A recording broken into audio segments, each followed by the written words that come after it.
กับพระเดชพระคุณพระพรหมวชิโรดมนะครับพระเดชพระคุณพระธรรมรัตนาพรเป็นต้นนะครับที่ร่วมในการเสวนาในการครั้งนี้ ซึ่งได้เมตตาต่อการดำเนินโครงการสืบสารงานพ่อต่อยอดทุนเล่าเรียนหลวงสำหรับคณะสงฆ์ไทยด้วยนะครับ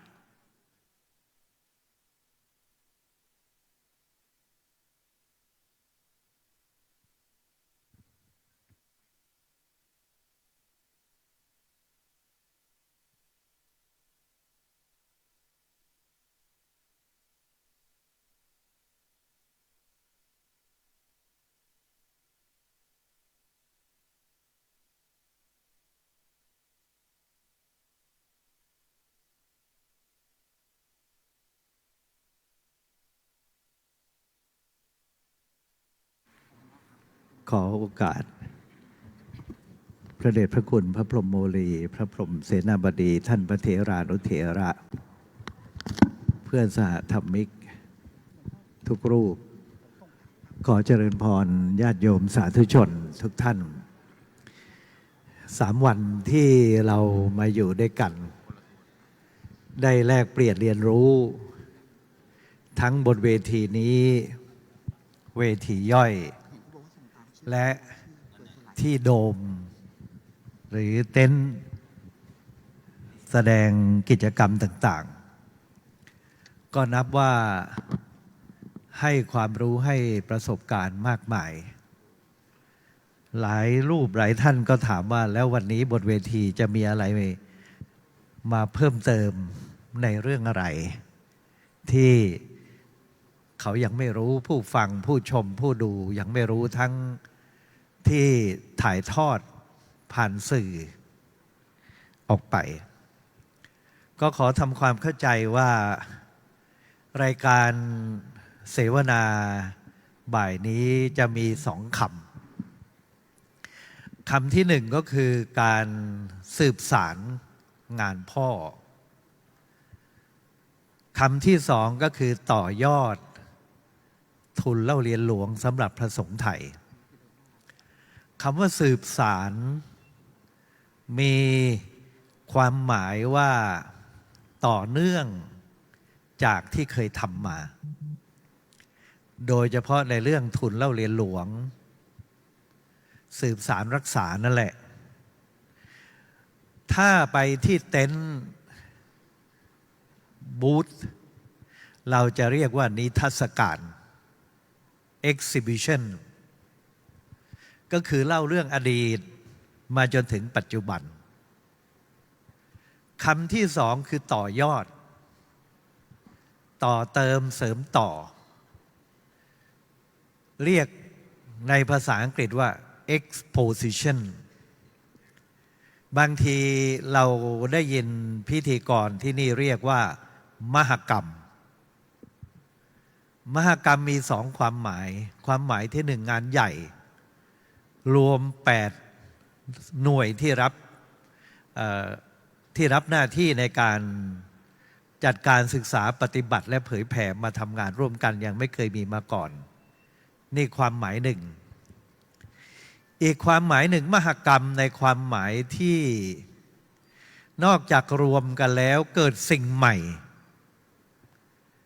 สิ่งใหม่นั้นไม่ได้เกี่ยวข้องกับขนาดแต่วาดภาพไปสู่อนาคตเราเรียกว่านวัตกรรม innovation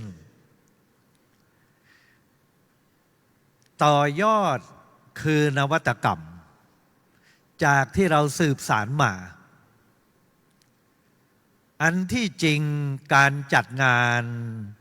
สืบสารงานพ่อต่อยอดทุนเล่าเรียนหลวงโดยโครงการทุนเล่าเรียนหลวงแห่งสำหรับพระสงฆ์ไทยร่วมกับทุกส่วนงาน8หน่วยในครั้งนี้เนี่ยมันเป็นมหกรรมอยู่ในตัว1เป็นงานใหญ่แต่ถามว่าแล้วต่อยอดได้แค่ไหนมีนวัตกรรมเกี่ยวข้องเพียงใดการรวมตัวอย่างไม่เคยมีมาก่อนมันเป็นนวัตกรรมในตัว แต่จะยั่งยืนแค่ไหนต่อเนื่องแค่ไหน และเป็นประโยชน์ไพศาลหรือไม่ นี่คือคำถามบนเวที ที่เรามาร่วมงานกันทุกวันนี้บนเวทีจะสะท้อนผู้แทนทั้ง8หน่วยงานจะสะท้อนว่าได้สืบสารคือเล่าเรื่องผ่านในอดีตมาในเต็นท์ในการเสวนา และมันส่งต่อไปสู่อนาคตอะไรบ้าง ในหน่วยงานของท่านได้มีอะไรที่ได้รับผลกระทบจากทุนเล่าเรียนหลวง แล้วก่อให้เกิดนวัตกรรม จะโดยตรงหรือโดยอ้อม ซึ่งอาจจะเป็นเพียงเชื้อเล็กๆแต่ท่านอยากจะขยายให้มันใหญ่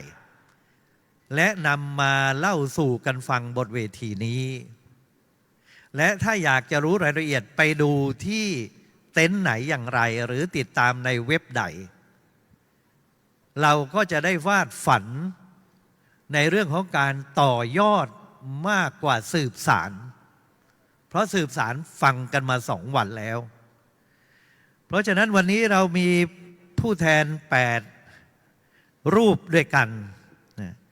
ผู้แทนของบาลีสนามหลวงนั่งอยู่ติดกับผู้ดำเนินรายการขวามือท่านเจ้าคุณพระพรหมวชิโรดมรองแม่กองบาลีสนามหลวงถัดไปทางซ้ายมือท่านเจ้าคุณพระธรรมรัตนาพรประธานโครงการวัดประชารัฐสร้างสุขขวามือถัดไปนะจะสลับกันอย่างนี้นะฮะก็คือท่านเจ้าคุณพระธรรมวชิรสุนทรรักษาการประธานหมู่บ้านรักษาศีล5จะไม่พูดถึงวัดอะไรเลยเวลามีน้อยนะครับตำแหน่งท่านเยอะทางซ้ายมือท่านเจ้าคุณวัชรธรรมพานีราชวัชรธรรมพานีประธานอนุกรรมการขับเคลื่อนอปต.ถัดไปขวามือพระเทพปรเมธีรองอธิการบดีฝ่ายบริหารมหาวิทยาลัยมหาจุฬาลงกรณราชวิทยาลัยทางซ้ายมือท่านพระมหาอติเดชสติวโรในฐานะเลขานุการโครงการพระวิปัสสนาจารย์ขวามือสุดท่านพระราชวชิรยานเมธีรองอธิการบดีฝ่ายวิชาการของมหาวิทยาลัยมหามกุฏราชวิทยาลัยและซ้ายมือสุดพระครูวรวรรณวิวัฒน์เป็นรองประธานพระธรรมจาริกส่วนที่นั่งอยู่นี้เป็นประธานอำนวยการพระนักเทศน์นะและธรรมกติกาจารย์เอาไว้สุดท้ายถ้ามีเวลาไม่มีเวลาก็ถือเมื่อวานฟังจุใจแล้วให้ท่านที่อยู่บนเวทีนี้พูดก่อนถ้าจะมีกรุณาก็รูปละ15 นาทีเหลือให้นักเทศบ้างกันละกันถ้าไม่เหลือก็แล้วไปนะครับรูปแรกเลยครับเรื่องบาลีครับท่านเจ้าคุณพระพรหมวชิโรดมในประเด็นที่ผมได้พูดมาโอเคในบนขอโอกาสท่านประธานการเสวนาพระเถรานุเถระทุกรูปญาติโยมทั้งหลายสำหรับงานสืบสารงานพ่อของต่อยอดทุนเล่าเรียนหลวงของพระสงฆ์ไทยของกองบาลีนั้นเป็นที่น่ายินดีตั้งแต่เริ่มต้นงานกองบาลีได้รับทุนนี้เมื่อปีพุทธศักราช 2547 ยาวมาถึงปีพุทธศักราช 2567 21 ปีล่วงแล้วมีผู้ได้รับทุนมากถึง 1,470 ทุนในปี 2568 มีผู้ได้รับถึง46 ทุนอันนี้ก็เป็นที่น่าภาคภูมิใจในเบื้องต้นสำหรับทุนที่ได้นั้นถือว่าเป็นการถวายกำลังใจในเบื้องต้นแก่ผู้ที่ได้รับทุนเล่าเรียนหลวงทุกท่านปัจจุบันทุนเล่าเรียนหลวงได้มอบให้เพื่อเป็นการพัฒนาต่อยอด คือพัฒนาต่อยอดอย่างไร พัฒนาต่อยอดสำหรับพระภิกษุสามเณรผู้สอบปรริญญาธรรม5 ประโยคได้แล้วเข้าศึกษาต่อในปรริญญาธรรม6 ประโยคจาก 6 ไปต่อ 7 จาก 7 ไปต่อ 8 จาก 8 ไปต่อปท 9 อันนี้ถือว่าเป็นแนวคิดที่ยอดเยี่ยมมาก เพราะเหตุใดเพราะทุนนี้เป็นทุนสร้างกำลังใจโดยเฉพาะเลยครับแล้วก็เมื่อมีทุนแล้วก็เป็นการบังคับพระภิกษุสามเณรในตัวเลยว่าท่านได้รับทุนนี้เป็นการเหมือนกับบังคับให้ท่านเรียนขยันมากขึ้นเพื่อพัฒนาแล้วก็สร้างทุนอันนี้ให้มีประโยชน์สำหรับตัวท่านเองอันนี้เป็นสิ่งที่น่าภาคภูมิใจแล้วก็เมื่อได้รับทุนแล้วหลายท่านหลายคนได้พัฒนาการศึกษาจบปรริญญาธรรม9 ประโยคขั้นสูงสุดและมาปฏิบัติงานเป็นครูสอนบ้างเป็นพระสังฆาธิการบ้างจำนวนมากในปัจจุบันนี้นี่คือสิ่งที่กองบาลีสนามหลวงได้มาต่อยอดในวันนี้เราต้องเข้าใจว่าการศึกษาภาษาบาลีนั้นมิใช่เป็นการศึกษาเพื่อที่จะเรียนรู้เฉพาะภาษาศาสตร์เท่านั้นแต่เป็นการเรียนรู้หลักพระพุทธวจนะคือพระพุทธพจน์ดังนั้นในวัตถุประสงค์ของการจัดการศึกษาพระปริยัติธรรมจึงมี3 ส่วนด้วยกันส่วนที่1เนี่ยหลักสูตรของการศึกษาพระปริยัติธรรมต้องเป็นไปตามหลักการที่มีอยู่ในพระไตรปิฎกโบราณราชประเพณีและสอดคล้องกับการศึกษาชาติมี3 ส่วนด้วยกันส่วนหลักๆก็คือหลักสูตรนั้นต้องปรากฏในพระไตรปิฎกส่วนที่2พระเณรตัวพระภิกษุสามเณรเองต้องมีส่วนได้ส่วนเสียโดยตรงผู้ที่เรียนศึกษาพระปริยัติธรรมนั้นจะต้องเป็นไปเพื่อการนำหลักธรรมที่ตนเองเรียนรู้แล้วมาพัฒนาจิตใจมาพัฒนาปัญญาของตนให้เกิดและต่อไปก็คือสามารถที่จะรักษาพระพุทธวจนะนั้นให้เป็นไปอย่างถูกต้องตามหลักที่พระเถราจารย์ได้สังคายนามาส่วนที่3นั้นเป็นเรื่องของโยมนั้นต้องได้รับผลประโยชน์จากการศึกษาภาษาบาลีคือสามารถนำหลักธรรมที่ปรากฏในพระไตรปิฎกที่รับจากพระสงฆ์ผู้เรียนบาลีแล้วไปประยุกต์ใช้ในการดำเนินชีวิตได้อย่างถูกต้องอันนี้เป้าหมายเป็นอย่างนี้เมื่อเป้าหมายเป็นอย่างนี้แล้วเมื่อมีกองทุนเล่าเหรียญหลวงเราสามารถนำไปสร้างพลังใจเป็นอันดับแรกก่อนแม้ในการบริหารก็สามารถทำได้ในการสร้างนวัตกรรมในการบริหารนั้นจากได้พูดคุยในครั้งถัดไปนะวันนี้ก็ขอเริ่มต้นเพียงเท่านี้ก่อนเรื่องนวัตกรรมเอารอบ2เนาะครับถ้ามีเนาะครับ ความจริงเอาให้จบเลยท่านผมให้15 นาทีเรื่องนวัตกรรมต่อคือเป็นประเด็นอย่างนี้ครับว่า3 ข้อที่ท่านพูดเนี่ยนะเรื่องของเรียนพระไตรปิฎกเรื่องของไปพัฒนาตนแล้วก็เรื่องของการเผยแผ่เรียนพระไตรปิฎกเนี่ยก็คือเรียนภาษา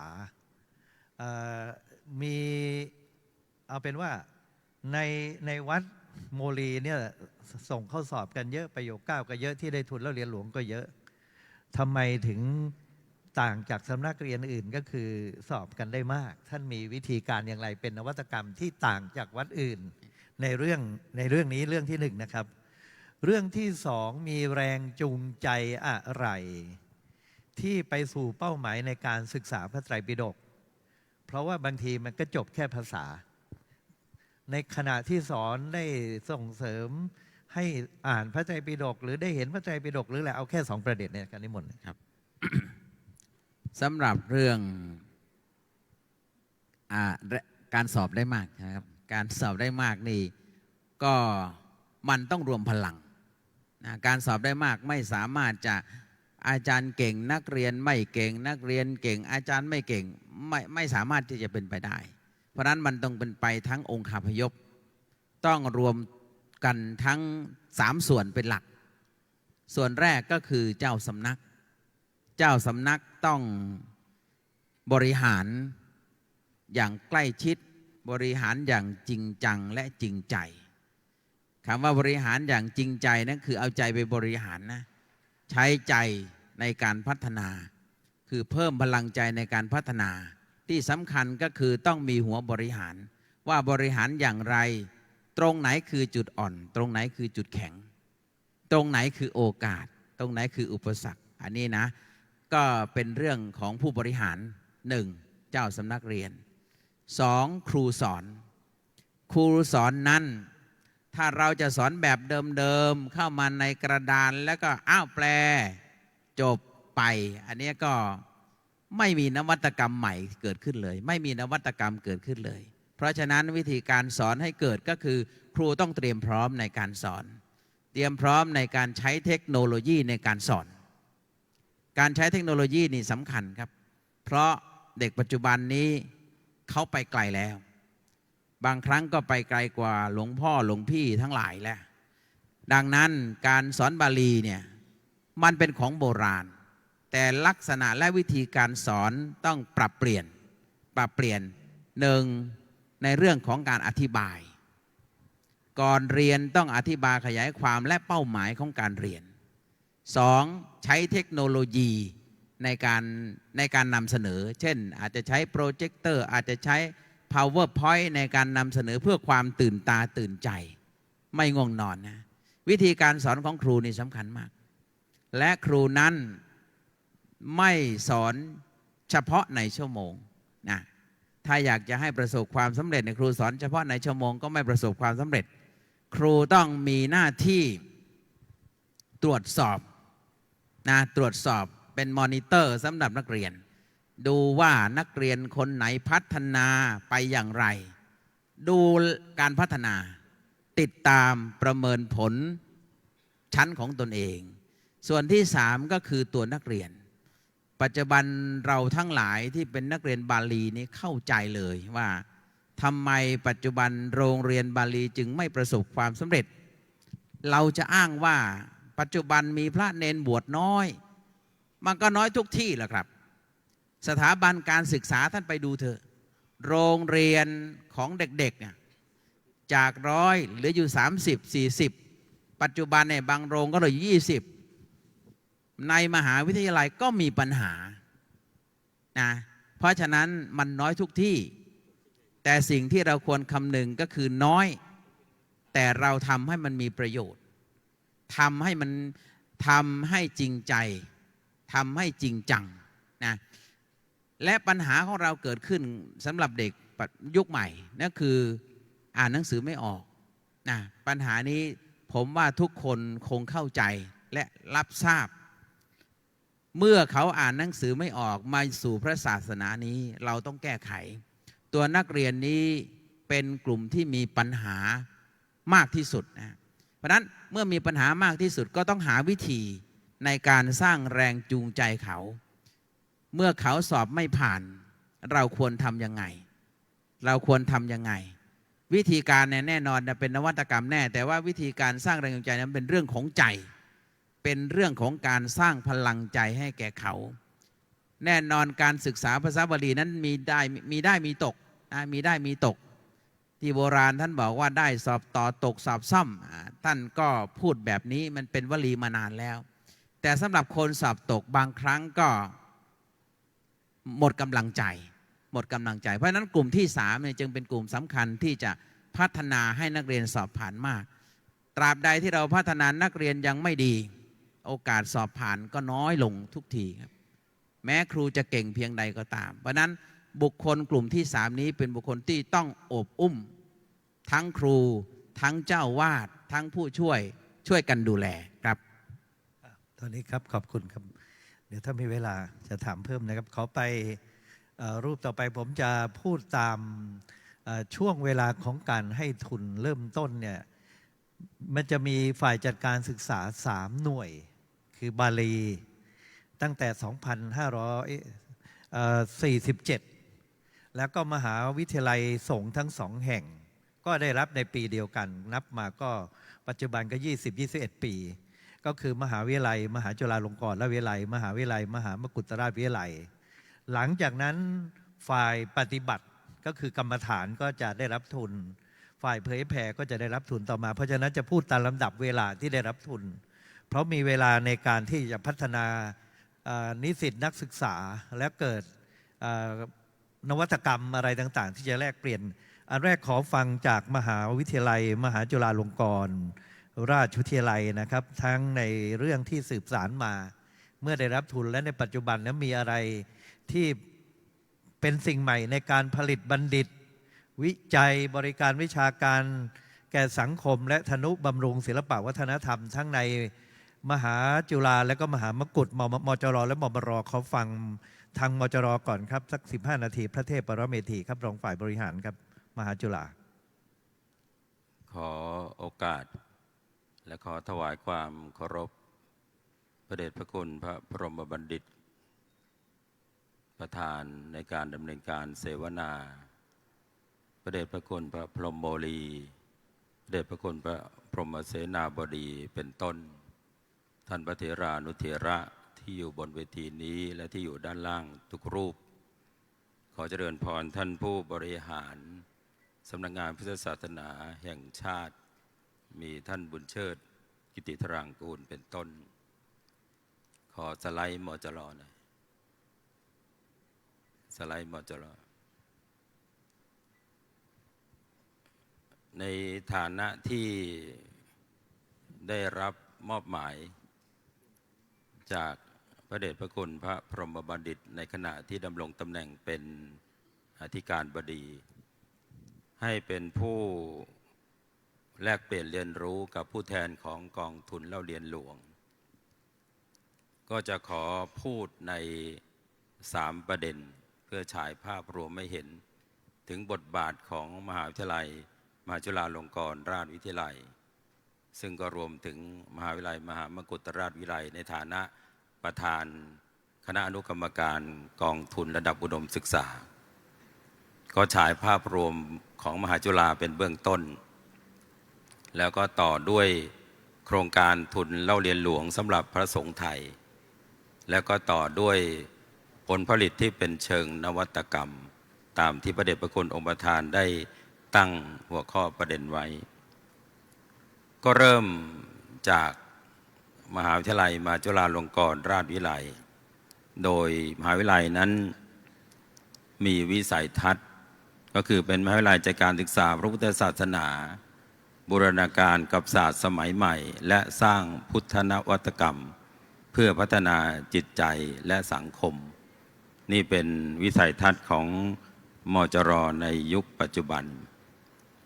ส่วนปฏิฐานปรัชญาสุภาษิตนั้นปฏิฐานก็คือเป็นไปตามที่ล้นเกล้ารัชกาลที่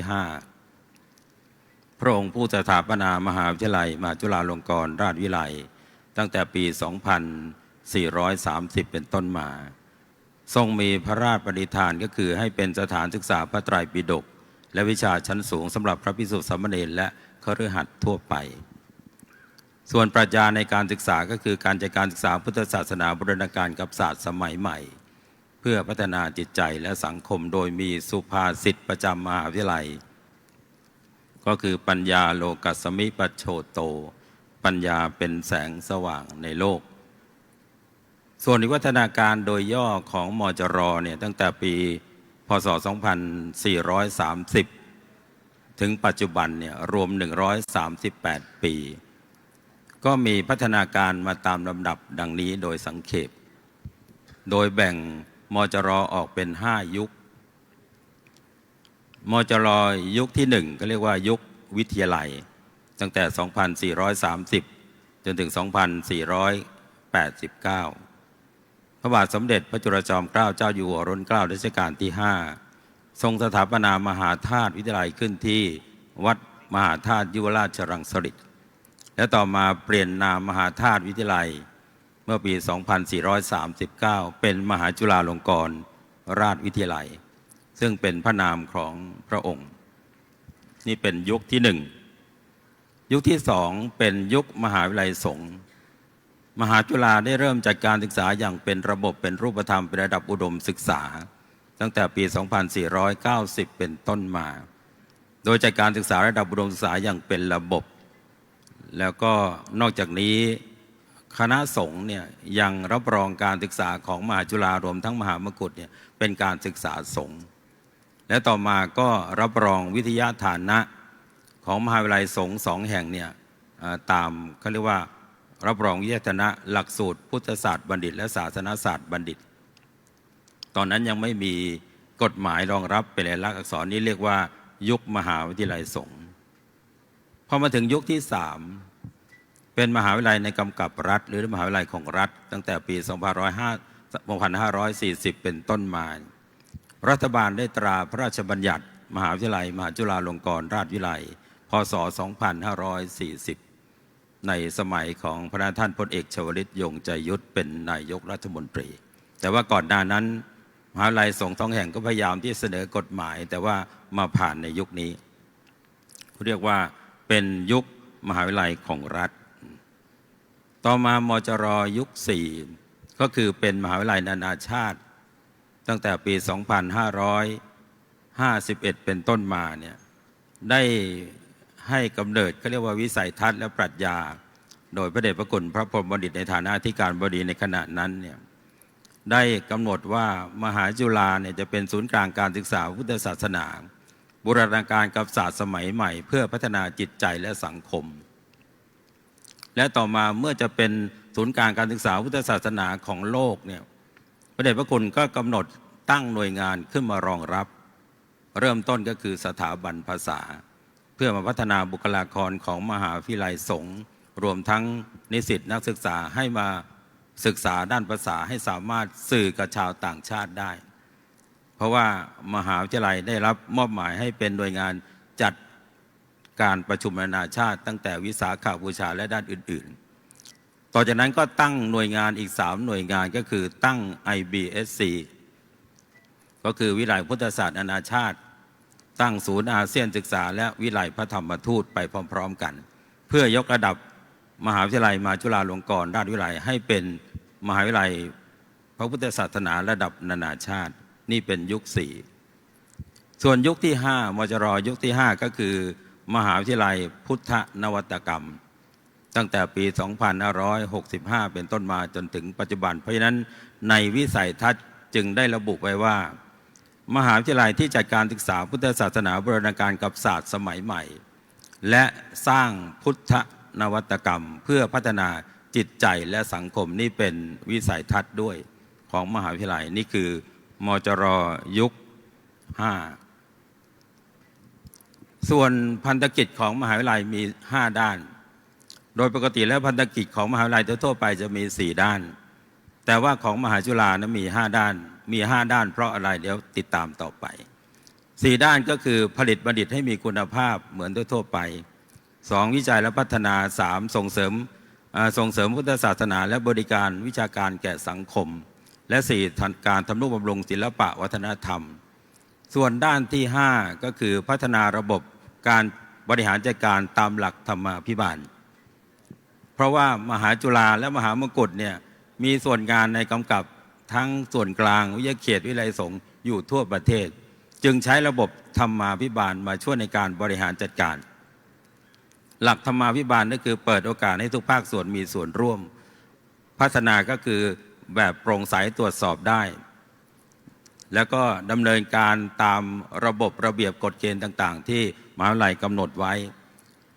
ดำนึงถึงคุณภาพประสิทธิภาพและก็ถึงระบบคุณธรรมนี่คือพันธกิจ5 ด้านของมหาวิทยาลัยมจร.ประเด็นต่อมาคือโครงสร้างทั้งมหาจุฬากับมหามกุฏคล้ายๆกัน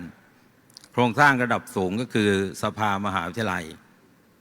ต ต่อมาก็คือสภาวิชาการทำหน้าที่ในการกลั่นกรองเรื่องงานวิชาการภาพรวมของมหาวิทยาลัยทั้งหมดนอกจากนี้ยังมีกรรมการชุดอื่นๆอย่างเช่นกรรมการบริหารงานบุคคลกรรมการการเงินและทรัพย์สินกรรมการนโยบายและแผนกรรมการประกันคุณภาพการศึกษารวมทั้งกรรมการชุดอื่นๆซึ่งอยู่ในองค์ประกอบของหน่วยงานต่างๆและนอกจากนี้มหาจุฬานั้นยังมีส่วนงานที่เทียบเท่าคณะในส่วนกลางถึง36ส่วนงานแล้วก็เป็นวิทยาเขต12แห่งวิไลสงฆ์28แห่งและเป็นสถาบันสมทบทั้งในและต่างประเทศรวม7แห่งนี่คือโครงสร้างของมจร.ส่วนบุคลากรและนิสิตเนี่ยเอาภาพรวมก็คือบุคลากรโดยภาพรวมมี 2,378 รูปคนส่วนนิสิตณปัจจุบันมี 22,723 รูปคนส่วนหลักสูตรที่จัดการศึกษาณปัจจุบันเนี่ยหลักสูตรระดับปริญญาตรีมี179หลักสูตรระดับปริญญาโท108ระดับปริญญาเอก53ระดับบัณฑิตศึกษาเนี่ยป.บัณฑิต3หลักสูตรและระดับนอนดีกรีก็คือหลักสูตรประกาศนียบัตร50หลักสูตรรวมทั้งหมดเนี่ย393หลักสูตรนิมนต์ไปเรียนนะครับอันนี้เป็นอัตลักษณ์ของมจร.ก็คือนวลักษณ์9ประการต่อมามันจำยากก็ปรับเป็นตรีลักษณ์ก็คือความรู้ดีก็คือการประหยัดมีคุณธรรมก็คือปฏิบัตินำสังคมสู่สันติสุขก็คือปฏิเวทอันนี้เป็นอัตลักษณ์ของนิสิตมจร.หลังจากที่มจร.กับมหามกุฏเนี่ยย้ายเข้าไปอยู่ในกลุ่มก็เรียกว่ากระทรวงอว.กระทรวงอว.ก็จัดกลุ่มสถาบันอุดมศึกษามหาวิทยาลัยสงฆ์2แห่งก็ไปอยู่ในกลุ่มที่4เพราะว่ามีผลงานเกี่ยวข้องกับกลุ่มที่4ก็คือการกลุ่มพัฒนาปัญญาและคุณธรรมด้านศาสนาส่วนกลุ่มอื่นเขาก็มีความเชี่ยวชาญเฉพาะด้านอันนี้ก็คือเป้าหมายของผลลัพธ์ของกลุ่มที่4พอมาพูดถึงประเด็นที่2ประเด็นที่2ก็คือโครงการทุนเล่าเรียนหลวงสำหรับพระสงฆ์ไทยโดยพระราชดำริของพระบาทสมเด็จพระบรมชนากาธิเบศรมหาภูมิพลอดุลยเดชมหาราชบรมนาถบพิตร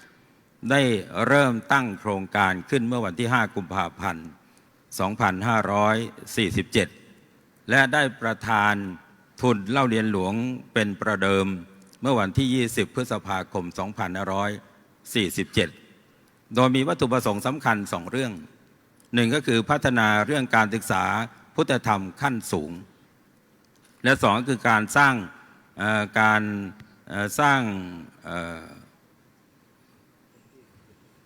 รศึกษาและก็เผยแผ่พุทธศาสนานี่คือวัตถุประสงค์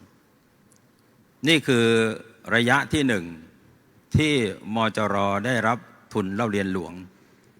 เราให้ท่านฝากตรงนี้ดูว่ากลุ่ม3กลุ่มที่รับทุนเล่าเรียนหลวงเนี่ยก็คือมจร.มมล.และก็สำนักงานแม่กลองบาลีสนามหลวงมจร.ระยะที่9ปีเนี่ยได้รับทุนระดับปริญญาตรี552ทุนละ 7,000 บาทระดับปริญญาโท55ทุนละ 15,000 บาทและระดับปริญญาเอก37ทุนละ 30,000 บาทรวมในระยะที่644ทุนแล้วก็งบประมาณ20 กว่าล้านพอมาถึงระยะที่11ปีต่อมาเนี่ยก็ก็เรียกว่าปรับงบประมาณขึ้นโดยเฉพาะหลักสูตรปริญญาตรีได้รับทุน473ทุนเนี่ยปรับเป็น9,000นะไม่ใช่ 7,000 9,000ตัวระดับปริญญาโท2,006ทุน206ทุนเนี่ยเป็นทุนละ 18,000 บาทส่วนระดับปริญญาเอก1,003ทุน103ทุนเนี่ยทุนละ36,000 บาทรวมทั้งสิ้นในระยะที่2เนี่ย782ทุนใช้งบประมาณ35 ล้านรวมทั้งหมดเนี่ยที่มจร.ได้รับทุนเล่าเรียนหลวง 1,426 ทุนใช้งบประมาณ56,400,000 บาทยังไม่รวมปีปัจจุบันนะอันนี้คือทุนส่วนที่มีคำถามว่าเมื่อได้รับทุนเล่าเรียนหลวงเนี่ยผลลัพธ์ ที่เกิดจากโครงการทุนเล่าเรียนหลวงเป็นอย่างไร ก็จะขอนำเอาหลักการประกันคุณภาพการศึกษาของมจร.ซึ่งกำหนดตัวภาษาอังกฤษไว้ 4 ตัว ก็คือ Input ปัจจัยนำเข้า Process ปัจจัยขบวนการ Output ก็คือปัจจัยผลผลิตแล้วก็ Impact ปัจจัยผลกระทบ เริ่มตั้งแต่ตัว Input ปัจจัยนำเข้าขบวนการสรรหานิสิตที่จะรับทุนเนี่ยก็ต้องดูคุณสมบัติประการที่ 1ก็คือต้องเรียนสาขาพระพุทธศาสนาเป็นเบื้องต้นและสาขาใกล้เคียงสาขาอื่นเขาก็ไม่มอบทุนให้นะต้องเป็นสาขาพุทธศาสนา และหน่วยกิจก็เรียกว่าเมื่อผลการเรียนเนี่ยหลังจากจบปีที่ 1แล้วจะต้องมีค่าเฉลี่ยไม่น้อยกว่า 3.00 ขึ้นไปจึงจะมีสิทธิ์ได้รับทุนเมื่อรับทุนแล้วในช่วงที่มีการจัดการเรียนการสอนเนี่ยเราวางเกณฑ์ไว้ว่านิสิตจะต้องตั้งใจเรียนและผลการเรียนจะต้องดีเขาเรียกว่าไม่ต่ำกว่า 3.00 ขึ้นไปส่วนประเด็นต่อมาก็คือ process ปัจจัยขบวนการผู้ที่รับทุนเล่าเรียนหลวงนั้นมีความพร้อมไม่ต้องกังวลเรื่องค่าหน่วยกิจเพราะฉะนั้นผลการเรียนจะต้องดีแล้วก็สร้างองค์ความรู้ให้สมกับเป็นบัณฑิตของมหาวิทยาลัยนี่คือกระบวนการจัดการเรียนการสอนตามก็เรียกว่ามีทั้งหลักสูตรมีกระบวนการจัดการเรียนการสอนและด้านอื่นๆส่วนเอาคำคือผลผลิตก็คือผลิตบัณฑิตแล้วมีคุณภาพแต่ว่าสุดท้ายเลยก็คือ Impact ตัวผลกระทบบัณฑิตที่จบการศึกษาจากมหาจุฬารวมทั้งมหามกุฏเนี่ยที่ยังอยู่ในสมณเพศเนี่ยไปทำอะไรไปทำงานอะไรไปทำงานคณะสงฆ์6ด้านซึ่งเรียกว่าพันธกิจ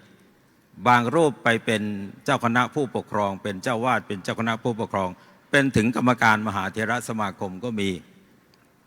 บางรูปไปทำงานเป็นเจ้าสำนักสาธารณศึกษาเจ้าสำนักเรียนเป็นอาจารย์สอนในสำนักเรียนในสำนักสาธารณศึกษาบางรูปไปทำหน้าที่เผยแผ่โดยตรงบางรูปก็ไปดูแลเรื่องงานสาธารณูปการจัดระเบียบวัดให้เป็นรมณียสถานบางรูปก็ไปทำงานเรื่องสังคมสงเคราะห์อันนี้คือภาพรวมที่เกิดจากการได้รับทุนเล่าเรียนหลวงก็คือไปสนองงานคณะสงฆ์6ด้านนั่นเองส่วนประเด็นสุดท้ายก็คือว่าผลผลิตเชิงนวัตกรรมเมื่อได้รับทุนเล่าเรียนหลวงแล้วเนี่ยมันมีผลอย่างไรประการที่ 1ก็คือการผลิตบัณฑิตให้มีคุณภาพท่านไม่ต้องกังวลเรื่องข้าวในกิจเพราะฉะนั้นการผลิตบัณฑิตของมหาจุฬามหามกุฏก็มีคุณภาพทัดเทียมกันอยู่แล้ว2ก็คือสร้างองค์ความรู้เรียนแล้วไม่ว่าจะระดับไหนต้องมีองค์ความรู้และก็2ก็คือนำไปสู่การปฏิบัติการเผยแผ่ให้เป็นรูปธรรมและสุดท้ายก็คือก่อให้เกิดประโยชน์เกื้อกูลต่อสังคมและศาสนานี่คือภาพรวมที่เป็นผลผลิตเชิงนวัตกรรมส่วนงานนี้ทางมจร.และก็มมร.เนี่ยได้เสนอภาพรวมซึ่งร่วมกับการจัดทำร่วมงานมหกรรมครั้งนี้ใน5ประเด็นก็คือประวัติพัฒนาการมจร.และมมร.มจร.กับทุนเล่าเรียนหลวงสำหรับพระสงฆ์ไทยการจัดทำวิดีทัศน์มจร.และก็ทุนเล่าเรียนหลวงการจัดประกวดบทความเชิงวิชาการและการสารเสวนาเชิงวิชาการทั้งบนเวทีใหญ่และบนเวทีย่อยและสุดท้ายก็ปิดด้วยคำที่เป็นมอตโต้ของพระเดชพระคุณองค์ประธานผู้ดำเนินการเสวนาซึ่งท่านได้เขียนติดไว้ที่ห้องสมุดพระพรหมบัณฑิตว่าพัฒนาชาติให้เริ่มที่ประชาชนพัฒนาประชาชนก็เริ่มต้นที่การศึกษาเพราะฉะนั้นก็ขอจบการเสวนาไว้แต่เพียงเท่านี้ขอบพระคุณครับคิดว่าท่านพูดครอบคลุมมหามกุฏไปแล้วนะครับก็งั้นตัดมหามกุฏไป5 นาทีเหลือ10 นาทีเห็นด้วยป่ะนิมนต์พูดเรื่องนวัตกรรมและอะไรที่อยากพูดครับนิมนต์ครับรองฝ่ายวิชาการมหามกุฏครับ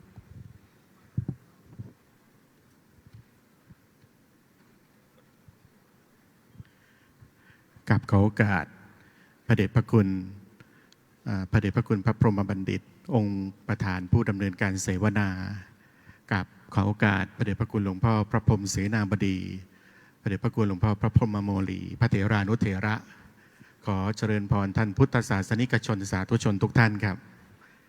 เนื้อหาสาระก็จะเป็นไปตามที่พระเดชพระคุณพระเทพปวารเมธี รองที่การบดีฝ่ายวิชาการของมหาวิทยาลัยมหาจุฬาลงกรณราชวิทยาลัยได้นำเสนอเป็นเบื้องต้นไปแล้วนะครับทีนี้มหามกุฏเองเนี่ยก็จะมีลักษณะและอัตลักษณ์คล้ายกันและเหมือนกันครับเพราะว่าจุดเริ่มต้นของมหาวิทยาลัยนั้นเกิดขึ้นโดยพระมหากษัตริย์พระองค์เดียวกันก็คือล้นเกล้ารัชกาลที่ 5พระบาทสมเด็จพระจุลจอมเกล้าเจ้าอยู่หัวพระปิยมหาราชเจ้าแต่ว่ามหามกุฏนั้นเริ่มต้นในการสถาปนาเนี่ยเรานับที่ปี 2436 ก็นับเอาวันที่ 1 ตุลาคมซึ่งเป็นวันคล้ายวันสวรรคตของพระบาทสมเด็จพระจอมเกล้าเจ้าอยู่หัวรัชกาลที่ 4แล้วก็เอาพระนามของพระบาทสมเด็จพระจอมเกล้ามาเป็นชื่อของมหาวิทยาลัยนะให้ชื่อว่า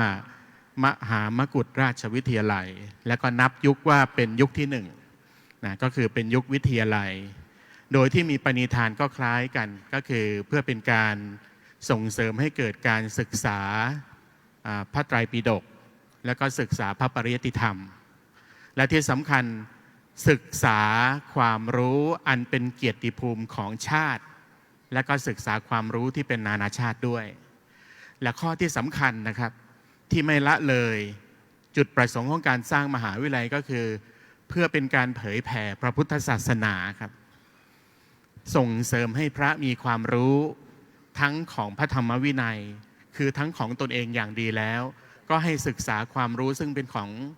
ฝ่ายโลกหรือที่เป็นของเกียรติภูมิทั้งของชาติและนานาชาติเนี่ยให้มีความรู้ดีสุดท้ายก็คือเอาความรู้นั้นมาเผยแผ่นะครับอันนี้คือยุคที่ 1ซึ่งมีสมเด็จพระมหาสมณเจ้ากรมพระยาวชิรยานวโรรสทรงเป็นบูรพาจารย์หรือผู้ก่อตั้ง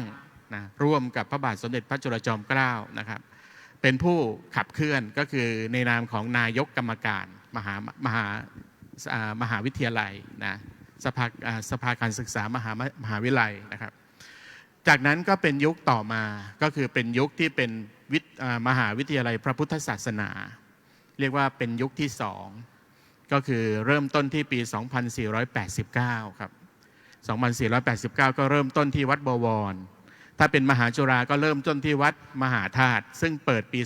2490 เห็นไหมใกล้เคียงกันเลยวัดบวรก็เริ่มต้นที่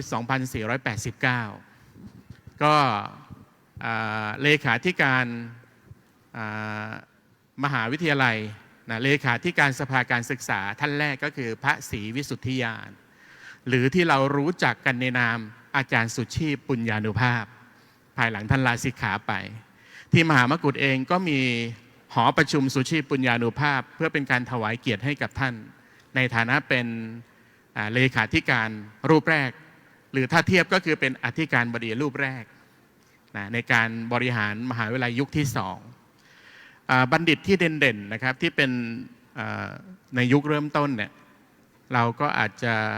เคยได้ยินชื่อของท่านอาจารย์แสงจันงาม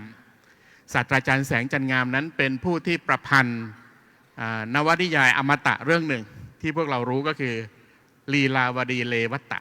นะก็คือท่านอาจารย์แสงจันงามแล้วก็สมเด็จพระสังฆราชพระองค์ปัจจุบันนี้เป็นบัณฑิตรุ่นที่5นะของมหาวิทยาลัยนะอันนี้ก็ยุคนี้ทั้งมหามกุฏมหาจุฬาเราเรียกว่าเป็นมหาวิทยาลัยพระพุทธศาสนานะครับเรายังไม่มีพรบรับรองหรอกนะเวลาพระสงฆ์ที่เรียนจบจากมหามกุฏก็ดีมหาจุฬาก็ดีเนี่ยถ้าต้องการความก้าวหน้าก็ต้องไปศึกษาต่อที่ต่างประเทศแล้วมหาวิทยาลัยที่เรานิยมไปเป็นอย่างยิ่งก็คือประเทศอินเดียโดยเฉพาะอย่างยิ่ง BHU นะพาราณสีมหาวิทยาลัยพาราณสีนะ BHU นะครับเพราะฉะนั้นทุกวันนี้พระก็ยังไปเรียนอยู่เพียงแต่ว่าน้อยลงแล้วนะแต่ว่าจุดเริ่มต้นก็คือตรงนั้นแหละและมหาวิทยาลัยต่างๆซึ่งเขารับรองมหาวิทยาลัยสงฆ์ของเรานะครับกว่าเราจะได้พรบรับรองเนี่ยว่ามหาวิทยาลัยนั้นเป็นมหาวิทยาลัยที่สามารถเปิดการเรียนการสอนได้และต่อยอดได้ก็ปี 2527 เราค่อยได้รับการรับรองสถานะของการศึกษาคือปริญญาของเราแต่มหาลัยตัวมหาลัยยังไม่ได้รับรองนะครับแต่ว่ารับรองวิทยาฐานะก่อนรวมทั้งรับรองปริญญาธรรม9 ประโยคด้วย 2527 จากนั้นเป็นมหาวิทยาลัยยุคที่ 3ก็เหมือนกันครับ2540เราได้รับการตราพระราชบัญญัติมหาวิทยาลัยมหามกุฏราชวิทยาลัยทางฝั่งมหาจุฬาก็มหาวิทยาลัยมหาจุฬาลงกรณราชวิทยาลัยก็มีคนถามว่าทำไมมันมีหลายมหาจัง มหาวิทยาลัยแล้วมีมหามกุฏมหาจุฬาอีกชื่อคำว่ามหาวิทยาลัยนั้นมันเปรียบเสมือนว่าเป็นยุคที่เป็นมหาวิทยาลัยภายใต้การกำกับของรัฐโดยตรงมันคือ university มันไม่ใช่ college นะมันเป็นการบ่งบอกสถานะก็เลยต้องใส่คำว่ามหาวิทยาลัยเข้ามาแล้วก็ใส่ชื่อเดิมซึ่งเป็นอัตลักษณ์ของตนเองนะมหาจุฬาลงกรณ์มหามกุฏราชวิทยาลัยอันนี้เราก็นับว่าเป็นยุคภายใต้มหาวิทยาลัยในกำกับของรัฐจากนั้นเราก็สามารถที่จะเปิดการเรียนการสอนที่เป็นสาขาวิชาอันเป็นที่ต้องการของประชาชนทั่วไปหรือของพระสงฆ์ด้วยแสดงว่าเราบริหาร2 อัตลักษณ์ทั้งมหามกุฏมหาจุฬาก็จะมีโยมมาเรียนแล้วเริ่มมีโยมเข้ามาเรียนตั้งแต่ปี2540เป็นต้นมาเพราะฉะนั้นหลักสูตรหลัง2540ก็จะเป็นหลักสูตรที่มีอัตลักษณ์ที่เป็นพหุวัฒนธรรมมีทั้งโยมมีทั้งพระมีทั้งแม่ชีมีทั้งนักบวชต่างประเทศมีทั้งอะไรต่างๆเข้ามาเรียนรวมด้วยกันอันนี้เราก็เลยเรียกว่าเป็นการบริหารจัดการภายใต้กรอบของสกอ.หลักสูตรที่เราเคยใช้ชื่อเดิมเป็นมหาวิทยาลัยมหามกุฏก็จะเป็นสนบ.ถ้าเป็นมหาจุฬาก็จะเป็นพทบ.นะภายหลังเมื่อมันมีกำหนดของทางกระทรวงขึ้นมาเราก็ปรับเปลี่ยนชื่อของปริญญาของเราไปตามแนวทางของสาขาวิชาที่ทางกระทรวงเขากำหนดนะอาจจะรักษาอัตลักษณ์ของตนเองบ้างแต่ก็เปลี่ยนไปตามนั้นครับนี่คือจุดเริ่มต้นที่ทำให้เห็นว่ามหาวิทยาลัยนั้นมีความเป็นนวัตกรรมก็คือความเปลี่ยนแปลงผันแปรไปตามยุคสมัยนะครับซึ่งถือว่าก็ต้องปรับตัวให้เข้าสู่สังคมโลกครับทางมหาจุฬาท่านก็ไปกำหนดเป็นยุคที่ 4 และยุคที่ 5ซึ่งก็เป็นพันธกิจที่จะต้องพัฒนาต่อไปฝ่ายมหาวิทยาลัยมหามกุฏเองก็ไปกำหนดพันธกิจของตนเองนะเริ่มที่จะพัฒนาหลักสูตรที่ตอบโจทย์คนที่จะเข้ามาศึกษาโดยเราถือว่าเราเป็นศูนย์กลางพระพุทธศาสนาครับทั้งมหามกุฏมหาจุฬาก็จะถือว่าเป็นฮับในทางพระพุทธศาสนาถ้าใครอยากจะศึกษาความรู้ด้านพระพุทธศาสนาก็ต้องมุ่งมา2 มหาวิทยาลัยสงฆ์แห่งนี้นะซึ่งมีสาขามีวิทยาเขตและมีวิทยาลัยมีหน่วยงานบริการครอบคลุมทั้งในประเทศและต่างประเทศครับซึ่งก็ถือว่าเป็นพันธกิจที่พัฒนาอย่างต่อเนื่องแล้วที่สำคัญพัฒนาให้ตอบโจทย์ว่าทำอย่างไรพระพุทธศาสนาจะตอบโจทย์สังคมครับเรียกว่าทำอย่างไรเราจะถือว่าเป็นหน่วยงานที่ให้คำตอบให้ปัญญากับสังคมได้โดยเรากำหนดชื่อตามกลุ่มของมหาวิทยาลัยว่ากลุ่มพัฒนาปัญญาและคุณธรรมตามหลักศาสนาครับอะไรที่เป็นปัญญาและอะไรที่เป็นคุณธรรมเนี่ยเราจะใส่เข้าไปในตัวบุคคลได้อย่างไรจะบูรณาการหรือพัฒนาให้มันเป็นรูปธรรมให้มันเป็นนามธรรมให้ได้ให้มันลงสู่คนให้ได้ครับโจทย์ที่เราเห็นก็คือเห็นอยู่แล้วว่าสังคมหรือคนทุกวันนี้อาจจะขาดสติปัญญาเยอะขึ้นขาดการยั้งคิดขาดความรู้ขาดคุณธรรมจริยธรรมขาดปัญญาครับค่อนข้างเยอะฉะนั้นมหาวิทยาลัยสงฆ์ก็ต้องส่งต่อปัญญาให้กับสังคมให้ได้เพราะฉะนั้นพอเรื่องนี้มันเป็นเรื่องที่เราสนับสนุนและส่งเสริมอยู่แล้วเนี่ยมันก็เห็นภาพชัดเจนที่สุดครับว่าการศึกษานั้นถ้าเราได้รับการพัฒนาต่อเนื่องเนี่ยจริงๆพระสงฆ์หรือหน่วยงานของพระสงฆ์เนี่ยก็คือวัดวาอารามของเราเนี่ยได้รับการสนับสนุนส่งเสริมด้านการศึกษามาตั้งแต่แรกครับตั้งแต่ยุคดั้งเดิมแล้วพอเวลาภายหลังก็มีการจัดให้มันเป็นระบบยิ่งขึ้นแต่ว่าเป็นการจัดการที่ได้รับการสนับสนุนโดยพระมหากษัตริย์อันนี้เราทราบเป็นอย่างดีเพราะฉะนั้นเวลาเราสอบนักธรรมก็ดีสอบบาลีก็ดีเนี่ยโดยเฉพาะบาลีสนามหลวงหรือนักธรรมทำสนามหลวงเนี่ยเราจะใช้คำว่าสนามหลวงอันเนื่องมาจากว่าพระมหากษัตริย์ทรงอุปถัมภ์ดูแลมาครับเพราะฉะนั้นการอุปถัมภ์ต่างๆเนี่ยจึงเป็นบทบาทสำคัญที่พระมหากษัตริย์ท่าน จะดำเนินการต่อเนื่องขับเคลื่อนมานะครับความชัดเจนมันมาชัดเจนเมื่อปี 2562 พรบด้านการศึกษาของคณะสงฆ์เกิดขึ้นเด่นชัดก็คือพระราชบัญญัติการศึกษาพระปริยธรรม 2562 ก็จะครอบคลุมทั้งบาลีทั้งนักธรรม แล้วก็การศึกษาพระปริยธรรมแผนกสามัญศึกษาครับซึ่งถือว่าเป็นการตอบโจทย์ทีนี้ความเกี่ยวเนื่องกับทุนเล่าเรียนหลวงก็เป็นส่วนที่เข้ามาพัฒนาการศึกษาของคณะสงฆ์นะครับโดยเริ่มต้นตั้งแต่ปี 2546 ในวันที่ 5 ธันวาคมนะเป็นการปรารภขององค์พระบาทสมเด็จรัชกาลที่ 9 รัชกาลที่ 9 แล้วก็มาก่อตั้งเมื่อวันที่ 5 กุมภาพันธ์ 2547 มีการมอบครั้งแรกก็คือ 20 พฤษภาคม 2547 นะครับโดย 3 หน่วยงานเป็นผู้รับเป็นเบื้องต้นก็คือมหาวิทยาลัยสงฆ์2 แห่งกับกองบาลีสนามหลวงครับเพราะฉะนั้นจำนวนก็จะใกล้เคียงกันนะครับแต่ว่าขออนุญาตว่าไม่ได้ลงในรายละเอียดเพียงแต่ว่ามันก็เป็น2 ยุคเหมือนกับมหาจุฬาลงกรณราชวิทยาลัยเช่นเดียวกันนะครับทีนี้สิ่งที่ได้และมันส่งเสริมกับการเรียนการสอนเนี่ยก็คือเมื่อพระสงฆ์ท่านได้รับทุนเล่าเรียนหลวงเนี่ยใครที่ก็ตามที่ได้รับทุนเล่าเรียนหลวงหรือได้รับการคัดสรรและคัดเลือกให้เป็นผู้เล่าเรียนเนี่ยได้รับทุนเล่าเรียนหลวงเนี่ยย่อมจะมีความภาคภูมิใจเป็นที่สุดครับอะไรก็ตามที่เราได้รับทุนส่งเสริมสนับสนุนก็ส่งเสริมให้ท่านนั้นเนี่ยมีความภาคภูมิใจแล้วก็พร้อมที่จะตั้งใจในการศึกษาเล่าเรียนเป็นอย่างดีที่สุดเพราะฉะนั้นผู้ที่ได้รับทุนโดยส่วนใหญ่นะทั้งนั้นเลยเนี่ยก็ผ่านการคัดกรองนะเป็นอย่างดีนะแล้วก็ทั้งดูผลการเรียนการศึกษาด้วยและที่สำคัญท่านได้นำเอาความรู้เหล่านั้นไปต่อยอดในการพัฒนาตนเองนะครับนักศึกษาที่ผ่านการรับทุนจากทุนการศึกษาทุนเล่าเรียนหลวงนี้เนี่ยถ้าเป็นที่มหาวิทยาลัยมหามกุฏเนี่ยจะมีทุนอีก2 ทุนที่ทางมหาวิทยาลัยได้จัดสรรเพิ่มเติมนะครับก็คือทุนการศึกษาภายในประเทศในระดับปริญญาตรีเนี่ยเรียกว่าเป็นทุนการศึกษาสมเด็จพระสังฆราชเจ้ากรมหลวงชินวราลงกรณ์วาสนมหาเถระก็จะส่งเสริมให้พระได้เรียนได้ศึกษาควบคู่ไปกับทุนเล่าเรียนหลวงด้วยอีกอันหนึ่งก็คือทุนการศึกษาสมเด็จพระสังฆราชอัมพรมหาเถระ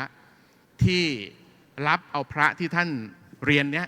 มาสอบคัดเลือกเพื่อที่จะไปศึกษาต่อต่างประเทศหนึ่งในนั้นก็เป็นท่านที่ได้รับการผ่านทุนการศึกษาที่เป็นทุนเล่าเรียนหลวงมาด้วยนะครับก็ถือว่าเป็นการต่อยอดปีนี้ได้ส่งพระไปเรียนที่ต่างประเทศ3 ท่านนะครับก็เป็นการต่อยอดจากทุนตรงนี้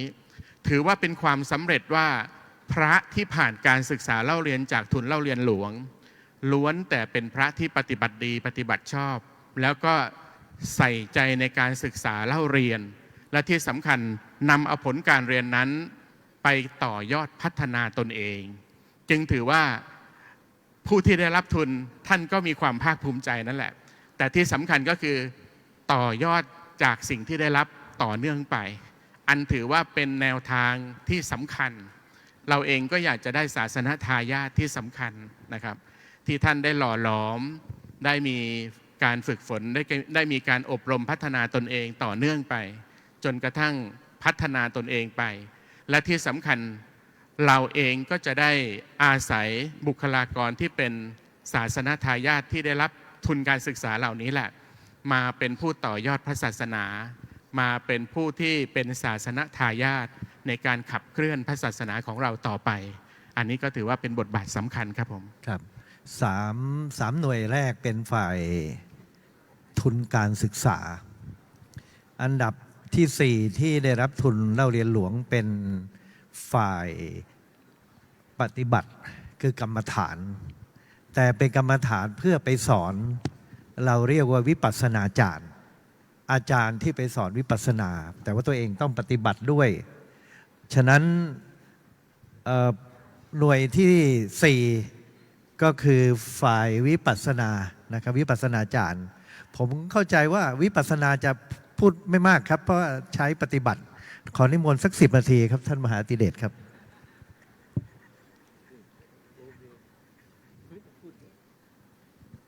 กับประธานขออนุญาตพระเดชพระคุณ พระพรหมบัณฑิต กรรมการมหาเถรสมาคม ประธานคณะกรรมการการเผยแผ่พระพุทธศาสนาแห่งชาติ ประธานในการดำเนินการเสวนาในครั้งนี้กับขอโอกาสพระเถรานุเถระเจ้าคณะภาคสังฆาธิการในห้องประชุมทุกท่าน เจริญพรในส่วนของสำนักงานพระพุทธศาสนาแห่งชาติ และญาติโยมที่อยู่ในห้องประชุมทุกท่านครับก่อนจะไปถึงโครงการทุนเล่าเรียนหลวงสำหรับพระวิปัสสนาจารย์ขออนุญาตนำเรียนอย่างนี้ก่อนว่าตนเองเนี่ยก็เป็นผลผลิตครับเป็นเอาท์คัมไม่ทราบเป็น Impact หรือไม่กล่าวคือผลกระทบที่เกิดขึ้นจากผลผลิตของคณะสงฆ์ยืนยันที่พระเดชพระคุณพระพรหมวชิโรดมได้กล่าวมาในส่วนเบื้องต้นว่าในสมัยก่อนเนี่ยจะมีการสอบได้ทุนเล่าเรียนหลวงกล่าวกับผมก็เป็นผลผลิตของทุนเล่าเรียนหลวงสำหรับสายบาลีเช่นกันสอบได้ปริญญาธรรม6 ประโยคปี 2556 ได้ทุนเล่าเรียนหลวงครับก็ยืนยันตรงนี้ว่าเป็นผลผลิตของคณะสงฆ์ได้ปริญญาธรรม8 ประโยค 2559 ก็ได้ทุนเล่าเรียนหลวงในปีนั้นดังนั้นจึงยืนยันว่าการได้ทุนเล่าเรียนหลวงนั้นมีพลานิสงส์ในการทำงานคณะสงฆ์อย่างไรต่อไปและยืนยันต่อเนื่องไปถึงในส่วนของมหาจุฬาเพราะว่าในครั้งที่ผ่านมาก็เป็นบุคลากรของมหาจุฬาลงกรณราชวิทยาลัยโดยได้ทุนเล่าเรียนหลวงตองปโทครับที่เห็นสไลด์เมื่อสักครู่นี้นึกย้อนไปถึงอดีตว่าสมัยที่เราเป็นนักเรียนปริญญาโทปี 2553-54 เคยสงสัยว่าได้ทุน 15,000 บาทเนี่ยจากอะไรวันนี้กระจ่างชัดเจนว่าได้จากทุนเล่าเรียนหลวงแต่เงื่อนไขในการที่จะทำให้ได้รับทุน 15,000 บาทนั้นมีข้อสำคัญเป็นสัญญาตกลงกันว่าต้องเขียนบทความวิชาการส่ง15 หน้าในอดีตที่ผ่านมาจบจนเรียนต่อในระดับปริญญาเอกปี 2555-56 ก็ได้ทุนเล่าเรียนหลวงในระดับปริญญาเอก 30,000 บาทเช่นกันตอนนี้ทุกอย่างชัดเจนว่าเป็นผลผลิตของมหาวิทยาลัยด้วยเป็นผลผลิตของคณะสงฆ์ด้วยเพราะว่าได้ศึกษาทางด้านปริยัติธรรมและได้ทุนเล่าเรียนหลวงมาตามลำดับแต่นำเรียนตรงนี้ครับว่ายังไม่เคยได้ทุนเล่าเรียนหลวงวิปัสสนานะแต่จะมาพูดในส่วนของทุนเล่าเรียนหลวงของพระวิปัสสนาจารย์โดยโครงการดังกล่าวได้รับการดำเนินการจากพระเดชพระคุณพระธรรมวชิรเมธีรองอธิการบดีมหาวิทยาลัยมหาจุฬาลงกรณราชวิทยาลัยวิทยาเขตบาลีศึกษาพุทธโคตเจ้าคณะภาค 1เจ้าวาดวัดหงส์รัตนารามราชวรวิหารนำเรียนเช่นนี้ครับเพื่อเป็นการกระชับในส่วนของเวลาว่ามจร.วิทยาเขตบาลีศึกษาพุทธโคตได้รับมอบหมายให้ดำเนินการในโครงการทุนเล่าเรียนหลวงสำหรับพระสงฆ์ไทยมาเป็นเวลาทั้งสิ้น5 ปีโดยเริ่มต้นจากปี 2564 เป็นรุ่นที่ 1ดำเนินการเรื่อยมาจนถึงปัจจุบันปี 2568 เป็นรุ่นที่ 5เพื่อจะได้ให้พระภิกษุสามเณรได้รับความรู้ความเข้าใจเกี่ยวกับการปฏิบัติอีกทั้งยังเป็นการเพิ่มพูนหลักการปฏิบัติผ่านแนวทางของสติปัฏฐานได้อย่างถูกต้องดังนั้นในทั้ง5รุ่นที่ผ่านมา Input หรือผลนำเข้าจึงมีทั้งหมด5รุ่นประกอบไปด้วยรุ่นที่1ในปี 2564 มีผู้มาเข้าร่วมป ปฏิบัติธรรมในโครงการพระวิปัสสนาจารย์ทุนเล่าเรียนหลวงทั้งสิ้น69รูปรุ่นที่2ถัดมาเพิ่มอีก1รูปเป็น70รุ่นที่3เพิ่มอีก1รูปเป็น71รูปรุ่นที่4 72รูปและรุ่นปัจจุบันปีพุทธศักราช2568อีก73รูปรวมทั้งสิ้น5รุ่นได้มีการผลิตพระวิปัสสนาจารย์มาช่วยเหลืองานด้านการปฏิบัติแก่คณะสงฆ์เพิ่มขึ้นอีกทั้งหมด355รูปด้วยกันซึ่งหลักสูตรของพระวิปัสสนาจารย์ทุนเล่าเรียนหลวงเราจะมีการปฏิบัติทั้งหมด30วันด้วยกันโดยแบ่งเป็นภาคละ10วันกล่าวคือภาคทฤษฎีก็จะมีการศึกษาทางด้านปริยัติทั้งหมด10วันเรียกว่าหลักสูตรอธิศีลสิกขาส่วนภาคปฏิบัติก็จะมีการฝึกอบรมปฏิบัติอย่างเข้มงวดอีก10วันที่เรียกว่าอธิจิตตสิกขาและนำส่งต่อไปถึงภาคปฏิเวทธรรมกล่าวคือเป็นภาคของการสอนแนวทางการปฏิบัติวิปัสสนากรรมฐานอีก10วันด้วยกันโดยโครงการทั้งหมด5รุ่นนั้นจัดขึ้นในช่วงระหว่างเดือนกุมภาพันธ์ถึงเดือนมีนาคมของทุกๆปีซึ่งในปี 2568 ก็ได้มีการจัดดำเนินการปฏิบัติธรรมพระวิปัสสนาจารย์ทุนเล่าเรียนหลวงของรุ่นที่5เป็นที่เรียบร้อยโดยในแต่ละภาคนั้นในหลักสูตรที่เป็นโปรเซสหรือกระบวนการในการจัดกิจกรรมดังกล่าวก็จะเห็นตามสไลด์ที่ปรากฏตรงนี้ได้ว่าภาคปริยัติ10วันนั้นก็จะมีการศึกษาหาหนทางทราบแนวทางในการปฏิบัติที่วัดหงส์รัตนารามจำนวน10วันด้วยกันภาคปฏิบัติเดินทางไปปฏิบัติที่ศูนย์ปฏิบัติธรรมนานาชาติอ่างทองอีก10วันสุดท้ายภาคปฏิเวทเดินทางไปที่วัดท่าขนุนจังหวัดกาญจนบุรีอีก10วันเป็นกระบวนการที่เรียกว่าเป็นขั้นตอนของโปรเซสจากนั้นจึงเกิดผลผลิตที่เป็นคุณภาพของพระวิปัสสนาจารย์กล่าวคือท่านที่ผ่านการอบรมนั้นจะต้องผ่านขั้นตอนของการธุดงควัตรตามแนวทางที่ปรากฏที่บอกว่ามีการปฏิบัติที่สำนักสงฆ์วัดโป่งช้างที่เห็นในสไลด์เขาบอกว่าไปปฏิบัติในถ้ำซึ่งในถ้ำเนี่ยแสงไฟไม่มีจึงต้องจุดเทียนเพื่อจะได้นั่งปฏิบัติวิปัสสนากรรมฐานในถ้ำได้เพื่อให้เกิดความเห็นถึงอนิจจังทุกขังอนัตตาอย่างแท้จริงจึงจัดการเดินธุดงค์อีก10กิโลที่ตำบลปีล็อกจังหวัดกาญจนบุรีเดินทางจากตำบลปีล็อกเลื่อมไปจนถึงเขื่อนวชิราลงกรณ์ดังนั้นการปฏิบัติดังกล่าวเนี่ยถือว่า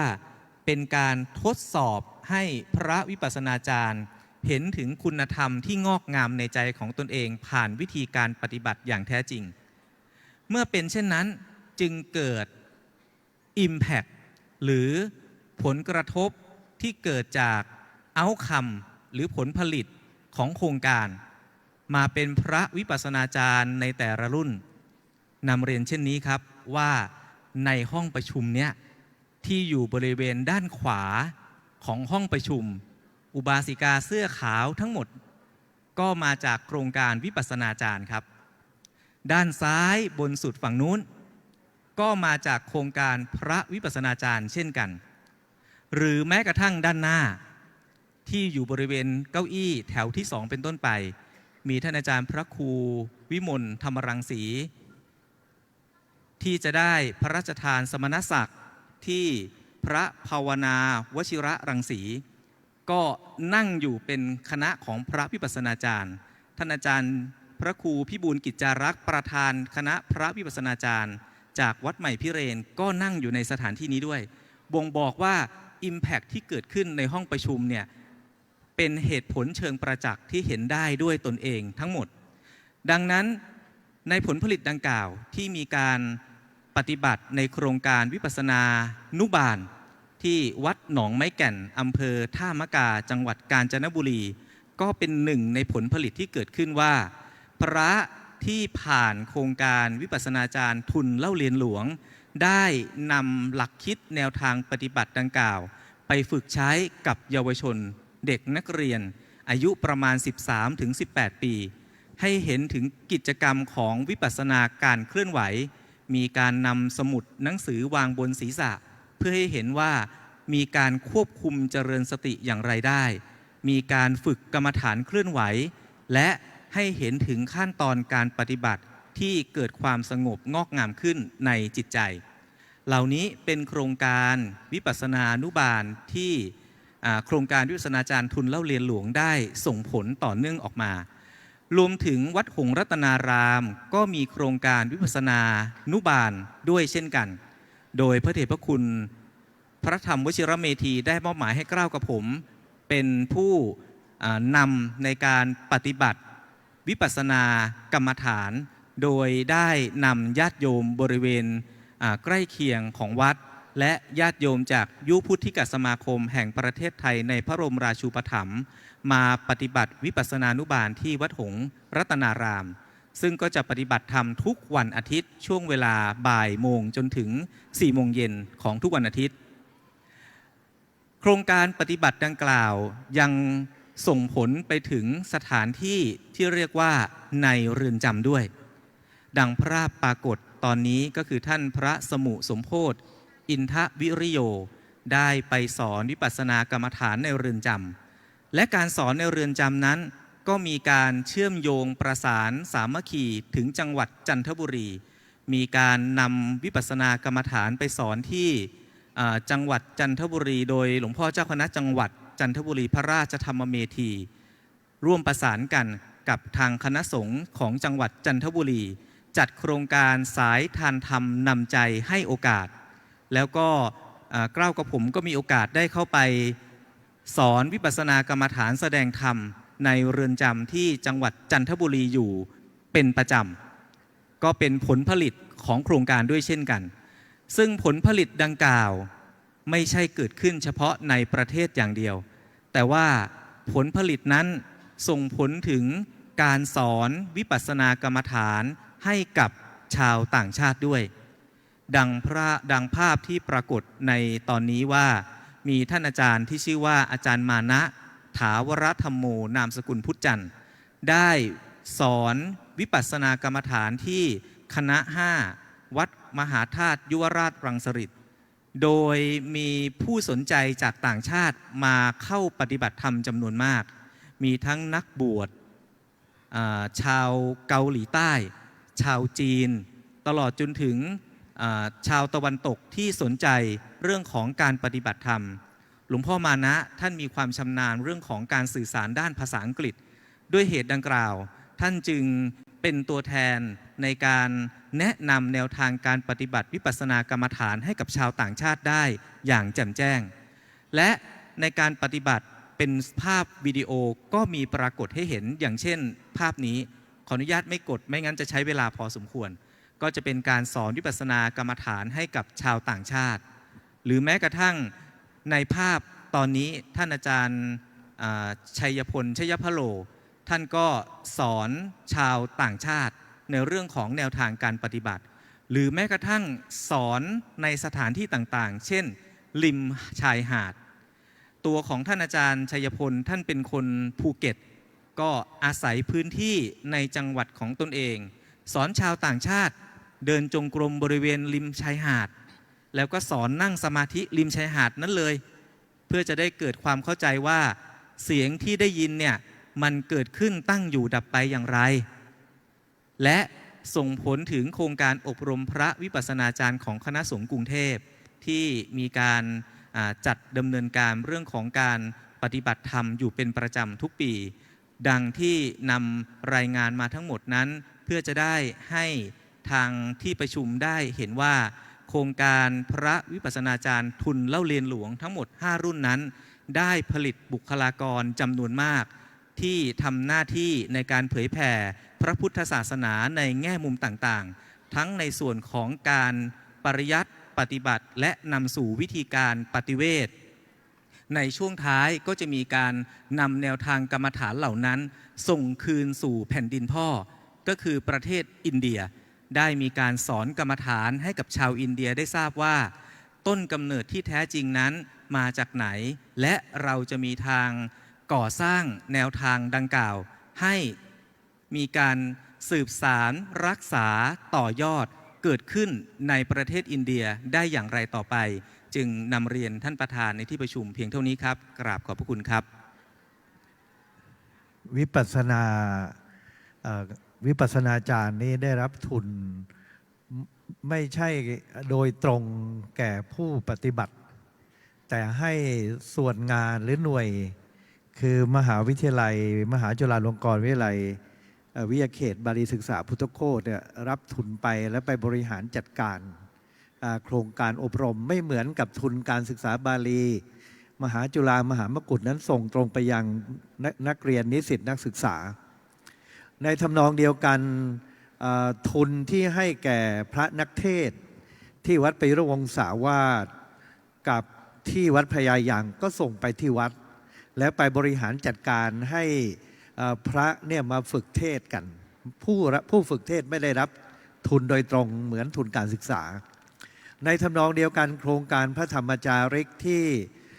วัดเบญจมบพิตรและวัดศรีโสดาที่เชียงใหม่รับผิดชอบเนี่ยก็ส่งไปให้ที่สำนักและสำนักก็รับพระธรรมจาริกมาฝึกอบรมอะไรอย่างไรกี่รุ่นแล้วได้ผลอย่างไรโดยเฉพาะขึ้นไปบนดอยนั้นมีอะไรพิเศษแตกต่างและที่สำคัญก็คือว่าโครงการทุนเล่าเรียนหลวงได้ไปสร้างอาสมที่พักสงฆ์พระธรรมจาริกที่ปางแก่ด้วยเป็นอย่างไรนั้นขอนิมนต์ท่านพระครูวรวรรณวิวัฒน์นะครับสัก10 นาที12 นาทีนะครับเพื่อถ้าเห็นแก่ท่านผู้อื่นบ้างครับขอโอกาสและขอถวายความเคารพพระเดชพระคุณหลวงพ่อพระพรหมบัณฑิตประธานในการเสวนาในครั้งนี้ขอถวายความเคารพพระเดชพระคุณหลวงพ่อพระพรหมเสนาบดีและหลวงพ่อพระพรหมโมลีพระสงฆ์เถรานุเถระและญาติโยมทุกคนในวันนี้ก้าวกับผมได้รับเมตตาจากพระเดชพระคุณหลวงพ่อพระธรรมวชิราธิบดีเจ้าวาดวัดเบญจมบพิตรดุสิตวนารามเจ้าคณะภาค17ประธานคณะพระธรรมจาริกรูปที่3ปัจจุบันได้เมตตาให้ก้าวกับผมมาบรรยายและนำเสนอเพราะการจัดนิทรรศการสืบสารงานพ่อต่อยอดทุนเล่าเรียนหลวงสำหรับพระสงฆ์ไทยที่จัดขึ้นณพุทธมณฑลแห่งนี้ตั้งแต่วันที่2จนถึงวันนี้นะครับผมลงดอยมาจากอำเภอพร้าวจังหวัดเชียงใหม่ตั้งแต่วันที่29เดือนมิถุนายนจนถึงวันนี้นะครับ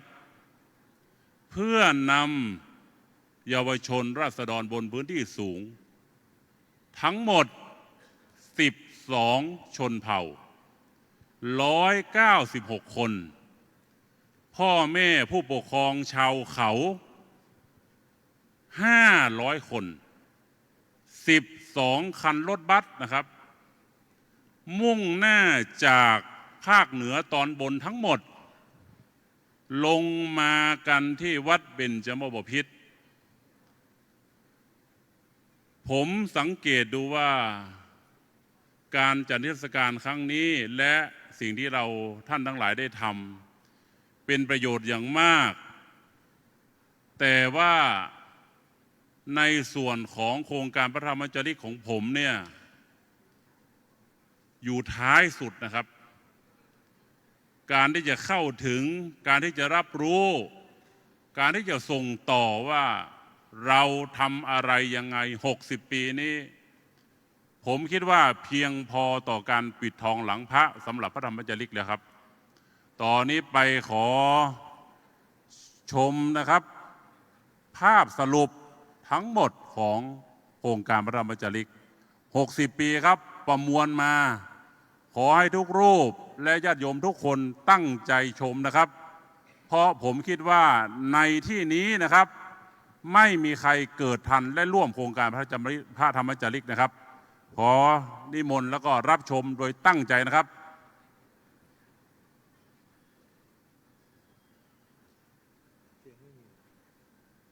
ขอวิดีโอหน่อยนะ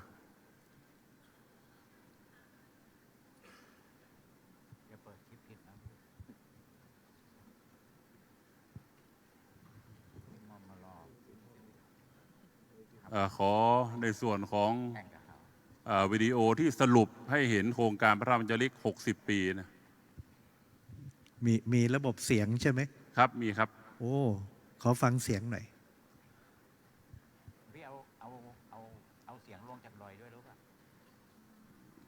ผมสรุปลงมานี่2 นาทีครึ่งครับผมเดี๋ยวรอเจ้าหน้าที่นะครับถ้าไม่มีเสียงท่านสรุปเองเลยนะครับเดี๋ยวรอให้เขาลองดูนะครับลองดูหมดไปแล้ว1 นาทีถ้า2 นาทีครึ่งของผมได้นี่จบทุกอย่าง10 นาทีจบใน2 นาทีครึ่งครับผมครับ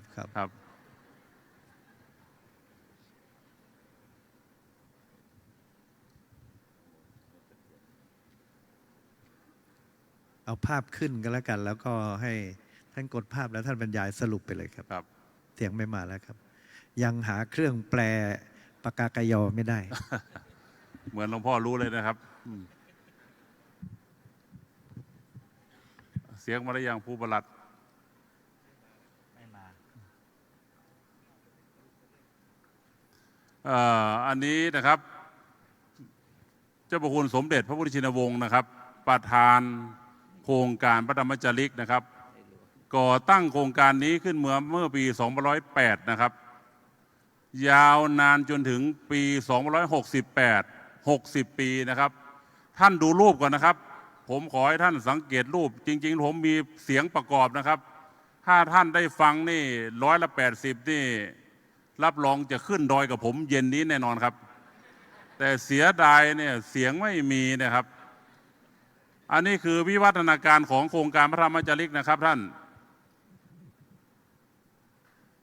อันนี้คือพระสงฆ์ชุดแรกที่ส่งขึ้นไปบนดอยทั้งหมดนะครับ10 อาสมละ5 รูปนะครับที่ขึ้นไปท่านดูความยากลำบากนะครับ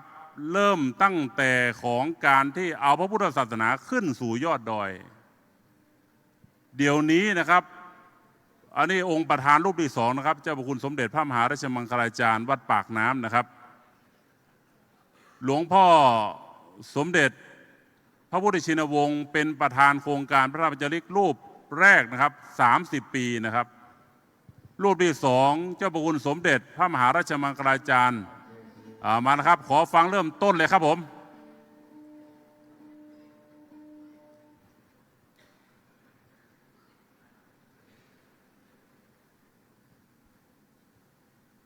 จะหมดไป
ครับขอบคุณที่รับชมนะครับ ผมจะสรุปโดยย่อนะครับ5 นาทีนะครับโครงการพระธรรมจาริกที่ท่านเห็นแล้วนะครับตั้งแต่ชาวเขาชาวดอยที่เราเรียกขานปัจจุบันนี้ล้น9 รัชกาลที่9นะครับให้ใช้คำศัพท์ว่าราษฎรชาวไทยบนพื้นที่สูงนะครับท่านทั้งหลายครับทุนเล่าเรียนหลวงของโครงการพระธรรมจาริกได้รับพระราชทานเมื่อปีพุทธศักราช 2563 นะครับเราได้ทุนมาแล้วรวมปีนี้5 ทุน5 ทุนนี้นะครับโครงการได้บอกไว้ชัดเจนก็คือ1ก็คือเพื่อการพัฒนาและ2เพื่อการเผยแผ่โครงการอื่นที่เราได้รับฟังไปแล้วคือการพัฒนานะครับแต่ว่าโครงการพระธรรมจาริกนี่คือเรียกว่าได้รับโอกาสนะครับเรามีโอกาสเราจึงถึงได้พัฒนาผมขอย้อนไป1 นาทีนะครับว่าโครงการนี้เริ่มต้นจากราษฎรบนพื้นที่สูงในเขตภาคเหนือทั้งหมด6 ศูนย์ได้แก่จังหวัดตากเชียงรายเชียงใหม่และแม่ฮ่องสอนเป็นแดนสีชมพูนะครับทุกท่านรู้ดีว่าแดนสีชมพูคืออะไรคนที่เข้ามาอยู่ในผืนแผ่นดินไทยไม่มีความรู้เรื่องชาติศาสนาพระมหากษัตริย์ท่านทั้งหลายครับอาสมปางแกที่จังหวัดน่านที่ได้รับการสร้างศาลาปฏิบัติธรรมทุนเล่าเรียนหลวงพื้นที่แห่งนี้นะครับย้อนไปเมื่อ30 ปี40 ปีก่อนส่งตำรวจไปไม่มีชีวิตรอดลงมานะครับส่งครูไปไม่มีชีวิตรอดกลับคืนมานะครับมีสิ่งเดียวที่ส่งขึ้นไปแล้วสามารถมีชีวิตรอดแล้วทำให้แผ่นดินไทยเป็นแผ่นดินทองที่ท่านหลายกล่าวขานก็คือพระธรรมจาริกนะครับเพราะฉะนั้นแล้วบนยอดเขาไม่มีศาสนาบนยอดเขาเต็มไปด้วยขวากหนามและภัยนานาชนิดที่ทำให้คนไม่เข้าถึงสถาบันชาติศาสนาพระมหากษัตริย์กรมพัฒนาสังคมกระทรวงมหาดไทยปี2508ได้เข้ามาบวชที่วัดเบญจมบพิตรได้ปรึกษากับพระธรรมกิติโสพลหรือว่าเจ้าพระคุณสมเด็จพระพุทธชินวงศ์ว่าจะทำยังไงให้คนในชาติเข้าถึงสถาบันเจ้าพระคุณสมเด็จในสมัยนั้นคือพระธรรมกิติโสพลได้รวบรวมคณะสงฆ์ที่มีองค์ความรู้นะครับยุคแรกคือคณะสงฆ์ที่มีองค์ความรู้แบ่งกลุ่มทั้งหมดอยู่10 กลุ่มกลุ่มละ5 รูปมีสมเด็จมีพระราชาคณะ1 รูปพระวิปัสสนา1 รูปและอีก3 รูปเป็นพระปริญญาเอาพระมีความรู้ไปเผยแผ่บนยอดดอยและปัจจุบันนี้นะครับ60 ปีบนยอดดอยจากแค่10 อาสมกลายเป็น300 กว่าอาสมจากพระ40 รูปกลายเป็นพระ300 กว่ารูปเราดูแลครอบคลุมทั้งหมด16 ศูนย์ดูแลชาวเขาหรือว่าราษฎรบนพื้นที่สูงทั้งหมดอยู่500,000 กว่าคนเพราะฉะนั้นวันนี้เราได้รับทุนแล้วถามว่าผลคืออะไรผลคือพระธรรมจาริกได้โอกาสครับท่านโอกาสที่ได้องค์ความรู้ใหม่ๆแล้วกลับไปพัฒนาอาสมพัฒนาราษฎรบนพื้นที่สูงทุกพื้นที่ทุกชนเผ่าดังนั้นแล้วถามว่าวันนี้พระธรรมจาริกได้ทุนเล่าเรียนหลวงได้อะไรได้โอกาสและที่ผมไม่กล่าวไม่ได้ก็คือสิ่งที่พระเดชพระคุณหลวงพ่อพระพรหมบัณฑิตได้ส่งพระบัณฑิตอาสาขึ้นไปสมทบกับพระธรรมจาริกทำให้เพิ่มศักยภาพการเผยแผ่บนยอดดอยและวันนี้กำลังจะได้รับข่าวดีว่า60 ปีของพระธรรมจาริกกำลังจะยกร่างให้เข้าสู่การดูแลของคณะสงฆ์ไทยนะครับที่ผ่านมานี้เรา ได้ดูแลกันและช่วยเหลือจากพระมหาเถระแล้วก็จากกรมพัฒนาสังคม วันนี้ถามว่าพระธรรมจาริกและราษฎรบนพื้นที่สูงได้รับอะไรจากทุนเล่าเรียนหลวง อย่างที่ผมได้กล่าวไปแล้วคือ พระธรรมจาริก300 กว่ารูปได้โอกาส ประชาชนทั้งหมด500,000 กว่าคนได้รับการพัฒนาอะไรครับ 1. พัฒนาตัวอาสมเอง เดี๋ยวนี้เรามีศูนย์เศรษฐกิจพอเพียง เรามีศูนย์สำนักวิปัสสนากรรมฐาน เราเป็นที่ศูนย์รวมของหน่วยงานราชการทุกหน่วยงานที่อยู่บนยอดเขายอดดอยทั้งหมด เพราะนั้นผมจึงบอกว่าเวลาในการที่หลวงพ่อให้โอกาสในครั้งนี้มีน้อยแต่ว่ามีคุณค่าสำหรับพระธรรมจาริก จึงอยากจะว่าพระธรรมจาริกรุ่น 5 นี้นะครับ อยากจะให้ทางมหาวิทยาลัยมหาจุฬาลงกรณ์มหามกุฏนะครับ เพราะว่ารุ่น 5 นี้เราจะเปิดโอกาสให้พระธรรมจาริกอาสาได้ขึ้นไปบนยอดดอยนะครับเพื่อจะได้เอาองค์ความรู้ไปขยายบนยอดดอยนะครับเพราะนั้นในโอกาสช่วงแรกนี้ก็ขอเอาสิ่งที่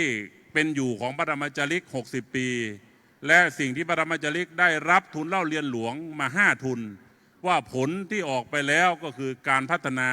และการเป็นศูนย์กลางของราษฎรบนพื้นที่สูง12 ชนเผ่าครับครับ จบไปรอบแรก ถ้าจะฟังรอบสองก็ปีหน้าครับหน่วยงานที่รับทุนเล่าเรียนหลวงอีกส่วนหนึ่งก็คืออบรมพระนักเทศน์วัดประยุรวงศาวาสและก็พระธรรมกติกาจารย์วัดพญายัง เมื่อวานนี้ใช้เวลาโฆษณาตัวเองไปทั้งวัน เทศที่หอประชุมนี้ถ้าคนยังไม่รู้เรื่องก็แล้วไปครับไม่ต้องเสนอหรอกวันนี้เพราะฉะนั้นไปต่อเรื่องศีล 5ครับขอนิมนต์ท่านเจ้าคุณธรรม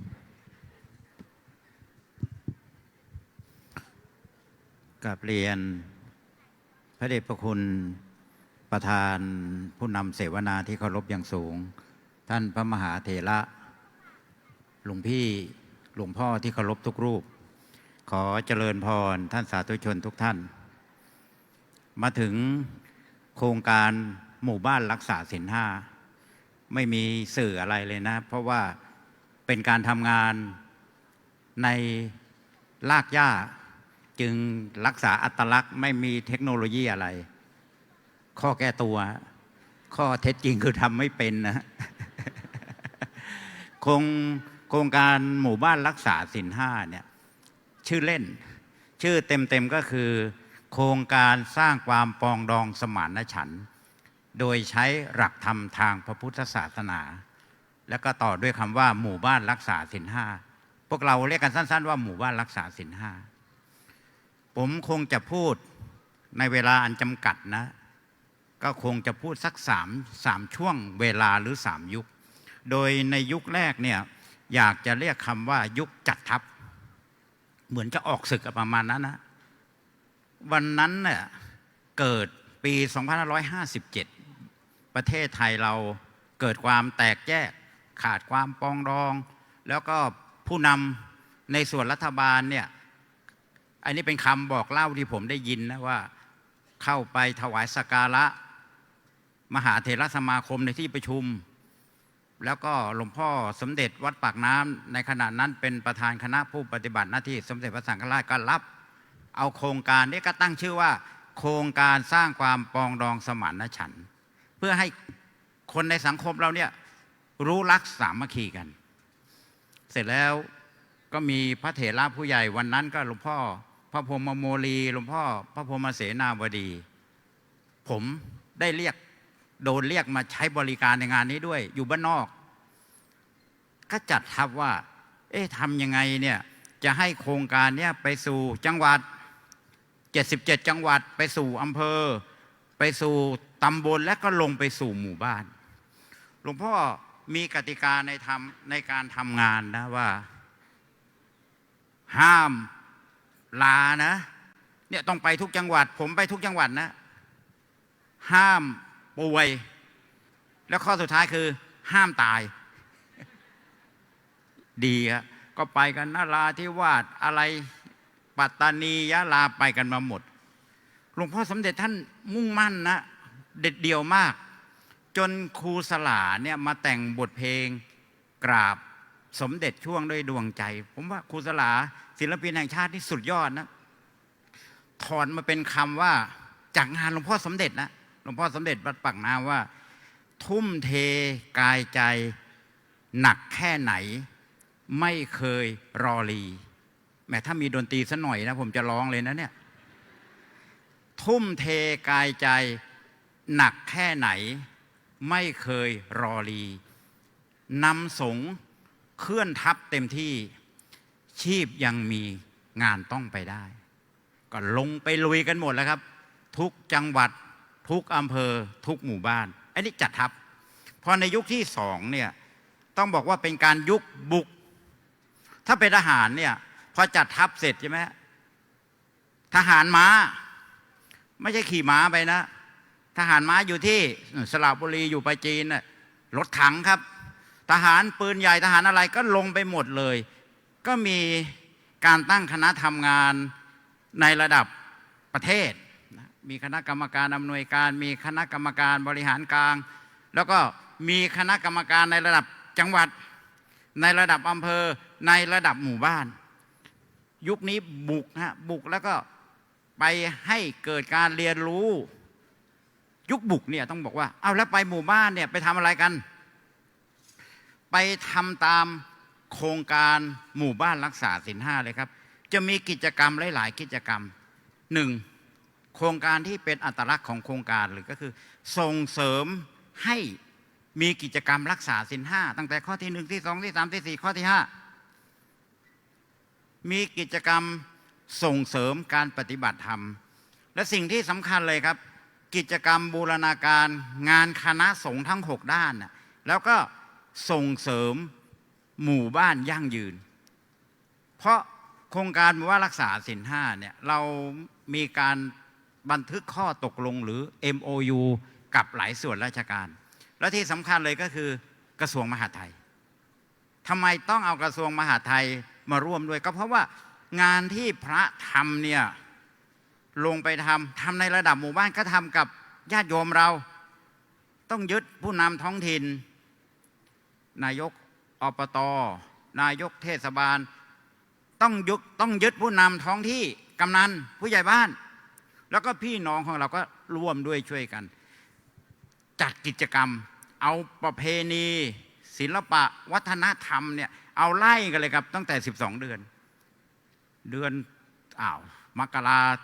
สวดมนต์ข้ามปีมาเดี๋ยวเข้าเดือน3มาฆบูชาเดือน4เดือน5สงกรานต์ออกไปเดือน6วิสาขบูชา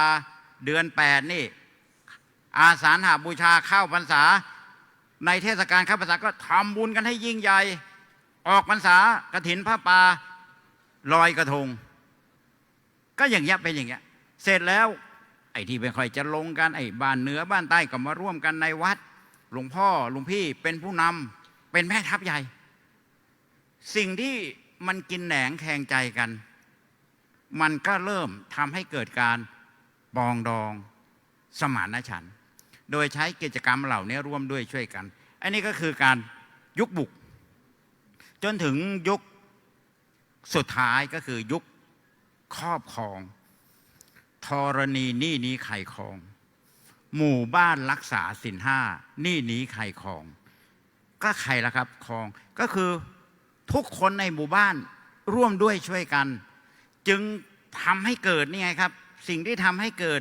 จากการขับเคลื่อนโครงการว่ารักษาศีล5ตั้งแต่ก้าวแรกจนถึงปัจจุบันก็คือว่าพระโดยหลวงพ่อโดยหลวงพี่มีความสำคัญเป็นผู้นำในการกิจกรรมทุกเรื่องจากที่คณะกรรมการในระดับหนนะหลวงพ่อมจร.นี้ท่านก็เป็นประธานหนกลางไปทั้งหมด23 จังหวัดหลวงพ่อไม่ได้ขาดเลยนะครับ23 จังหวัดไปเหยียบมาทุกหมู่บ้านหลวงพ่อไปเกินนะฮะหลวงพ่อบอกไปอีกที่อื่นอีก2 จังหวัดเป็น25 จังหวัดซึ่งทั้งหมดมัน77 จังหวัด ไปประทับโลโก้ว่านี่คือสุดยอด แล้วก็วันเนี้ยในภาคเช้าก็เอาหมู่บ้านต้นแบบในระดับจังหวัดนั้น แล้วพิจารณาต่อในระดับภาคในระดับประเทศเอามาโชว์กันเสียดายนะตอนนี้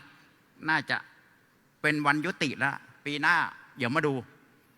ถ้าเกิดจะให้มั่นใจตามไปดูที่หมู่บ้านนั้นๆได้เลย แล้วก็ตรงเนี้ยมันจะยั่งยืนนะมันจะยั่งยืนนะครับเป็นการพัฒนาแบบยั่งยืนวันเนี้ยสิ่งที่เราเห็นชัดเจนเลยครับในแต่ละจังหวัดนี่ทางสำนักงานพระพุทธศาสนาจังหวัดประสานท่านผู้ว่าแล้วงานลงพื้นที่ตรวจเยี่ยมผู้ว่าจะมาเป็นประธานทุกจังหวัดนะครับเป็นงานที่ยิ่งใหญ่ในระดับจังหวัดมากญาติโยมพระสงฆ์องค์เจ้าโดยหลวงพ่อเจ้าคณะจังหวัดและใครต่อใครก็มาร่วมด้วยช่วยกันตรงนี้เกิดความยั่งยืนทุกจังหวัดรออยากที่จะให้คณะกรรมการลงไปประเมินเพื่อประทับโลโก้ในงานนี้ครับงานสืบสารงานพ่อต่อยอดทุนเล่าเรียนหลวงเนี่ยผมว่าองค์กรที่ได้รับทุนเนี่ยพูดแล้วขนลุกนะนึกอิจฉามจรได้เท่าไหร่นะโหหลายร้อยล้านแล้วนะมมรก็ไม่ใช่น้อยแม้ว่าผมว่าวันเนี้ยการเนี้ยนะครับทั้ง8องค์กรเนี่ยเหมือนฝนกระหน่ำนะต้นไม้ที่เราปลูกเมื่อได้รับฝนต้นไม้ต้นกล้านั้นเติบโตแน่นอนครับแม้ว่าโครงการหมู่บ้านรักษาศีล5เนี่ยจะได้รับแค่ละอองฝนเนี่ยเข้าตานิดหนึ่งนะก็เชื่อว่าจะทำให้ต้นกล้าแห่งโครงการหมู่บ้านรักษาศีล5ของเรามีกำลังใจที่จะขับเคลื่อนต่อไปแน่นอนครับกราบขอบพระคุณมากครับครับเหลือเวลาอีกแบ่งกันนะครับ25นาทีคนละครึ่งนะครับก็คือวัดประชารัฐสร้างสุขแล้วก็อบต.ขอนิมนต์ทางวัดประชารัฐสร้างสุขก่อนครับ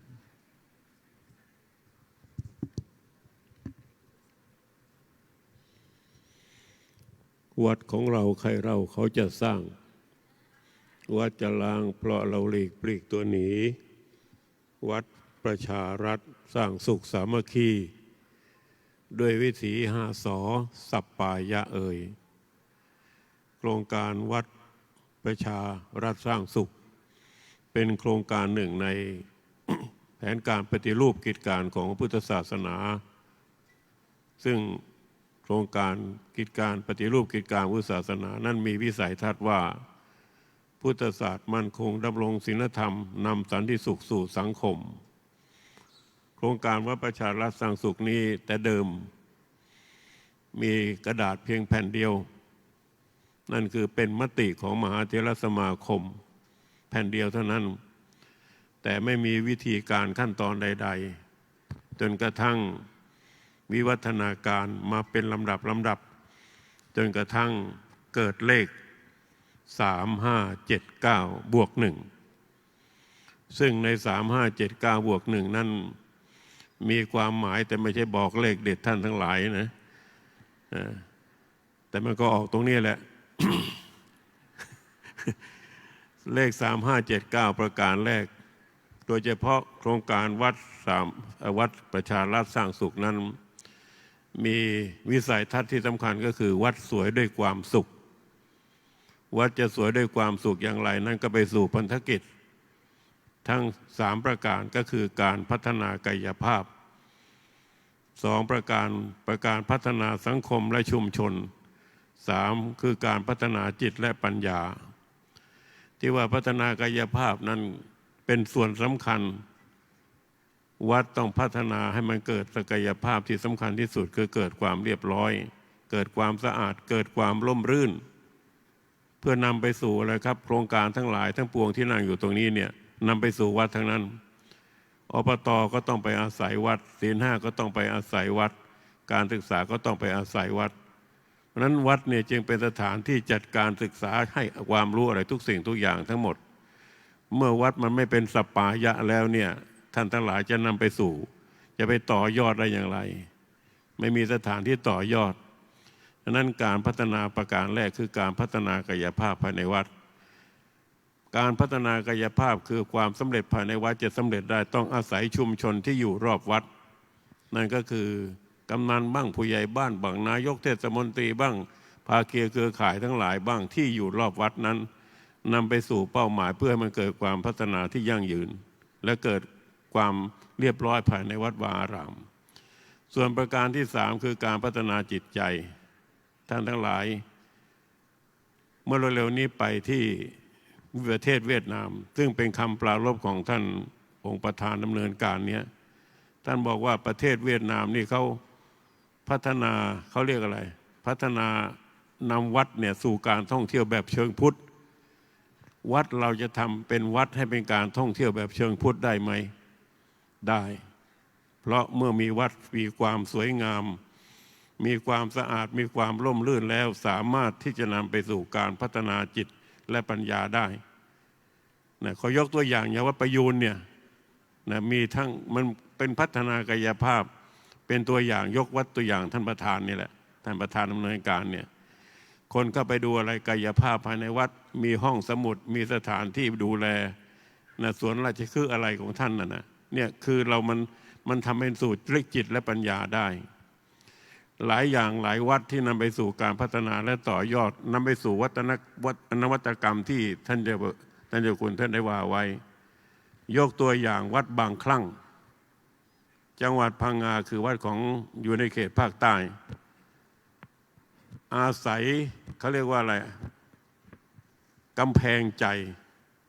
ไม่วัดไม่มีกำแพงเลยนะแต่ใช้กำแพงใจด้วยการพัฒนาโครงการวัดประชาราษฎร์สร้างสุขนี้นั่นก็คือเอาสังคมที่อยู่รอบวัดเป็นต้นว่านายกบังพ่อค้าแม่ขายทั้งหลายบ้างมาเป็นภาคีเครือข่ายแล้วดูแลรักษาวัด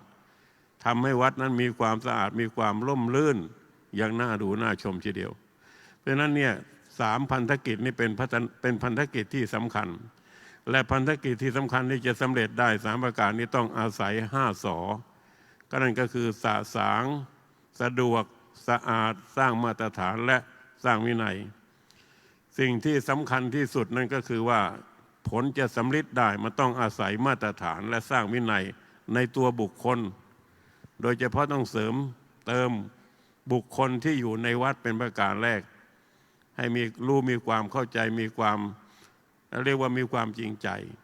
ดังนั้นเนี่ยไอ้5 ส.เนี่ยสำคัญมากเราจะไปสู่การพัฒนานั้นได้จะทำให้เกิดความชัดเจนยิ่งขึ้นสุดท้ายประการต่อมานี่เลข 7นี้เป็นวิธีการขั้นตอนในการทำงานโดยปกติแล้วเนี่ยเจ้าอาวาสมีหน้าที่อยู่แล้วตามมาตรา37ท่านก็บอกไว้แล้วมีหน้าที่ดูแลรักษาตรวจตาสอดส่องให้ครองธรรมวินัยเอาใจใส่ดูแลนั่นเป็นหน้าที่ของเจ้าอาวาสอยู่แล้วแต่ปรากฏว่าเป็นเพียงแค่นั้นแต่นี้เป็นวิธีการในการทำงานของท่านเจ้าอาวาสเรามีหลักเรามีวิธีการมีขั้นมีตอนรู้จักวางแผนแล้วก็พัฒนาการไปสู่เป้าหมายนั่นก็คือเราจะพัฒนาวัดอย่างไรหรือจะทำอะไรก็แล้วแต่ไม่ว่าจัดการอะไรก็แล้วแต่จะต้องวางนโยบายซะก่อนประกาศนโยบายให้เขาทราบประกาศนโยบายเขาทราบ2เมื่อประกาศนโยบายแล้วก็ตั้งคณะกรรมการ3เมื่อตั้งคณะกรรมการเสร็จแล้วก็ให้ความรู้เมื่อให้ความรู้แล้วก็ลงวิเคราะห์พื้นที่เหมือนอย่างกระจัดกิจกรรมนี้ครั้งนี้จะสำเร็จได้เนี่ยถามว่า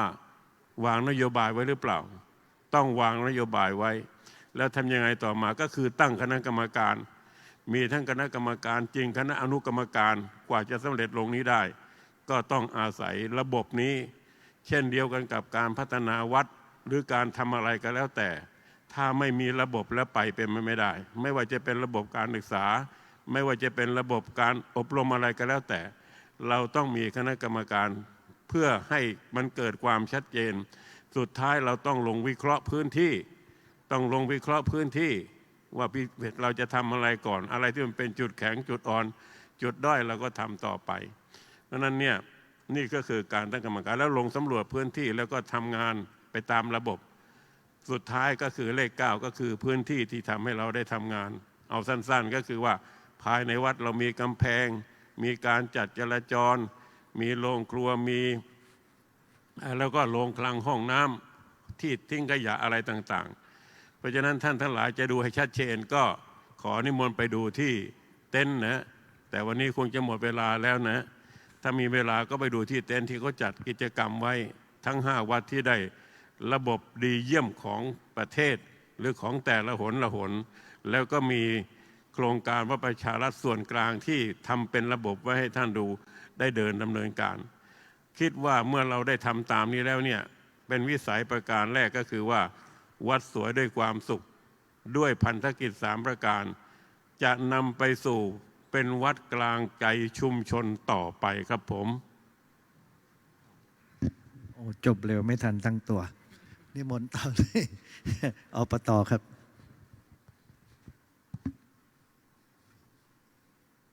ขอถวายความเคารพแต่ท่านพระพรหมบัณฑิตประธานดำเนินอภิปรายแล้วก็ขอโอกาส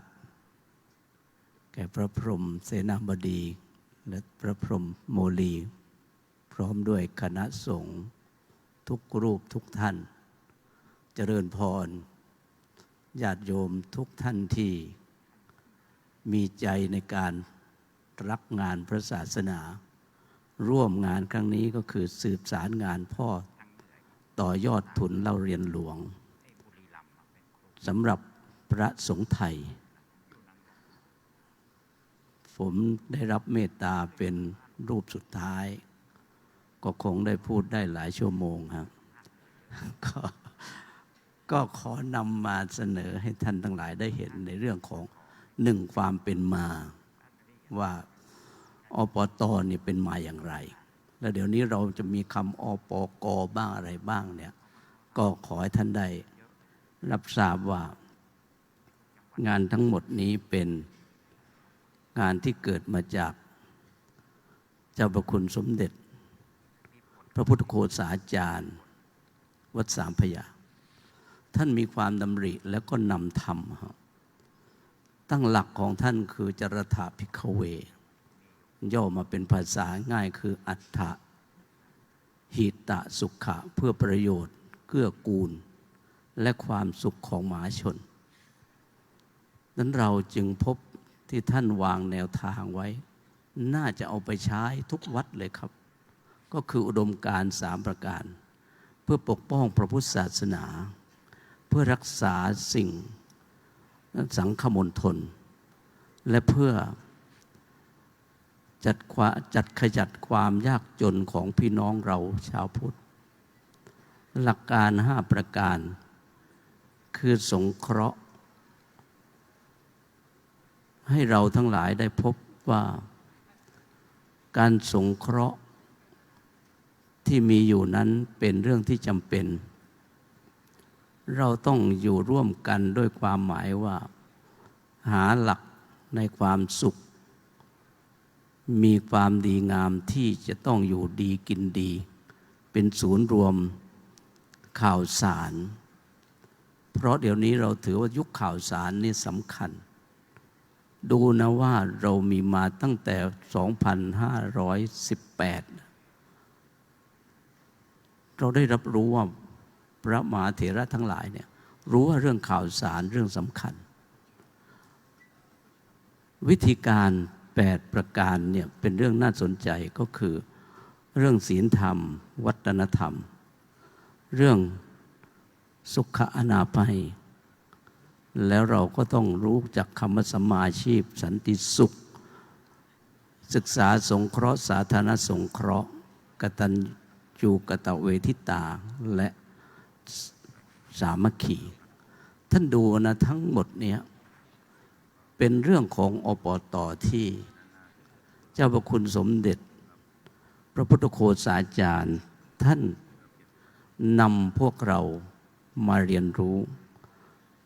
แล้วต่อมาเราก็พบว่าได้รับความเมตตาสืบสารรักษาสมเด็จพระสังฆราชพระยานสังวรสมเด็จพระพุทธาจารย์สมเด็จพระมหารัชมังคลาจารย์รักษาสิ่งนี้ไว้อย่างงดงามมาก จนมาถึงวันนี้เราได้พบว่าคณะสงฆ์หรือมหาเถรสมาคมได้เห็นงานสำคัญนี้ว่าต้องขับเคลื่อนอย่างงดงามและเป็นประโยชน์แก่ทุกฝ่าย จึงได้รับความพิเศษที่เรารู้จักคำว่ามหาเถรสมาคมมีมติแต่งตั้งสมเด็จพระมหาธีราจารย์เป็นพระมหาเถระที่ทำหน้าที่อปก.ดูแลอปต.ทั่วประเทศนั้นอปก.กับอปต.เนี่ยเดี๋ยวจะได้เข้าใจมากขึ้นครับโดยที่สมเด็จพระมหาธีราจารย์ท่านมองเห็นงานสมแล้วที่ท่านดูทั้งภายในประเทศและยุคก่อนนี่ท่านจะไปอยู่กับต่างประเทศนั้นต่างประเทศก็ได้ไปพบสิ่งสำคัญจึงมาทำหน้าที่ในการยังเหลือพื้นที่สำหรับในประเทศไทยก็ท่านดูแลในงานนี้จนกลายมาเป็นการปรับให้เกิดโครงสร้างที่เกิดขึ้นในครั้งนี้ถือว่าเป็นโครงสร้างที่เอื้อต่อคำว่าพัฒนาอปต.เนี่ยมาปรับเป็นโครงสร้างอปก.คือวัดที่ถูกดูแลด้วยคำว่าองค์การอบรมประชาชนส่วนกลางเนี่ยที่กทม.แล้วอปจ.ระดับจังหวัดอปอ.ระดับอำเภออปต.ระดับตำบลนี่คือเมื่อก่อนเราจะพบแต่อปต.แต่วันนี้หลวงพ่อเจ้าพระคุณสมเด็จพระมหาธีราจารย์ได้รับมอบหมายจากมหาเถรสมาคมจึงปรับยังใช้8ประการนี้เป็นที่ทำงานแล้วก็จะพบว่าเมื่อเราปรับตรงนี้ก็ได้เห็นอย่างหนึ่งว่าวัดในประเทศไทยเนี่ยวันนี้เรามีวัดทั่วประเทศเนี่ย 43,004 วัดแต่ว่าได้เข้าไปสู่ระบบต่างๆที่เราฟังมาทั้งเรื่องของศีล 5ก็ดีเรื่องวัดประชารัฐสร้างสุขก็ดีเนี่ยยังไม่ถึง 50% ดังนั้นทำอย่างไรอันนี้เป็นความดำริของหลวงพ่อเจ้าพระคุณสมเด็จพระมหาธีราจารย์เมื่อมีวัดอยู่ในแผ่นดินไทยทำไมเราจึงต้องถูกจัดสรรออกมาจนกระทั่งวัดอีก 80-90% นะที่ยังไม่มีโอกาสได้ลิ้มรสในสิ่งที่เป็นงานของเราดังนั้นจำเป็นยิ่งที่ผมจะต้องเขียนไว้ว่าถ้าจะให้อปต.เนี่ยสมบูรณ์ต้องมีอปว.คือเมื่อมีวัดในแผ่นดินไทยก็ควรจะให้มีสิ่งดีๆไปถึงวัดเหล่านั้นแล้ววัดเหล่านั้นควรทำอย่างไงครับผมจึงขอเสนอให้ทุกท่านอย่าทิ้งวัฒนธรรมเดิมวัฒนธรรมเดิมเช่นงานศพก็ดีงานบวชก็ดีเข้าวัดวันอาทิตย์ก็ดีนะครับวันสำคัญทางศาสนาเนี่ยก็เอาภาระวิธีการทั้ง8ประการเนี่ยเอาไปลงใช้หรือหลักของศีล 5เข้ามาใช้หลักอปต.มาใช้หรือหลักเรื่องบาลีหลักเรื่องของคำว่ามจร.มมร.ทั้งหมดเนี่ยตอนนี้อยากจะให้เป็นฐานข้อมูลว่าแล้วเมื่อทุนการศึกษาของมจร.มมว.ของทุนหลวงเนี่ยลองสืบไปดูเถอะพระเหล่านั้นมาจากต่างจังหวัดทั้งสิ้นขอให้วัดต่างจังหวัดเหล่านั้นน่าจะมีชื่อว่าเมื่อมีลูกศิษย์เข้ามาเรียนที่มจร.มมว.มมร.เนี่ยก็น่าจะได้คำว่า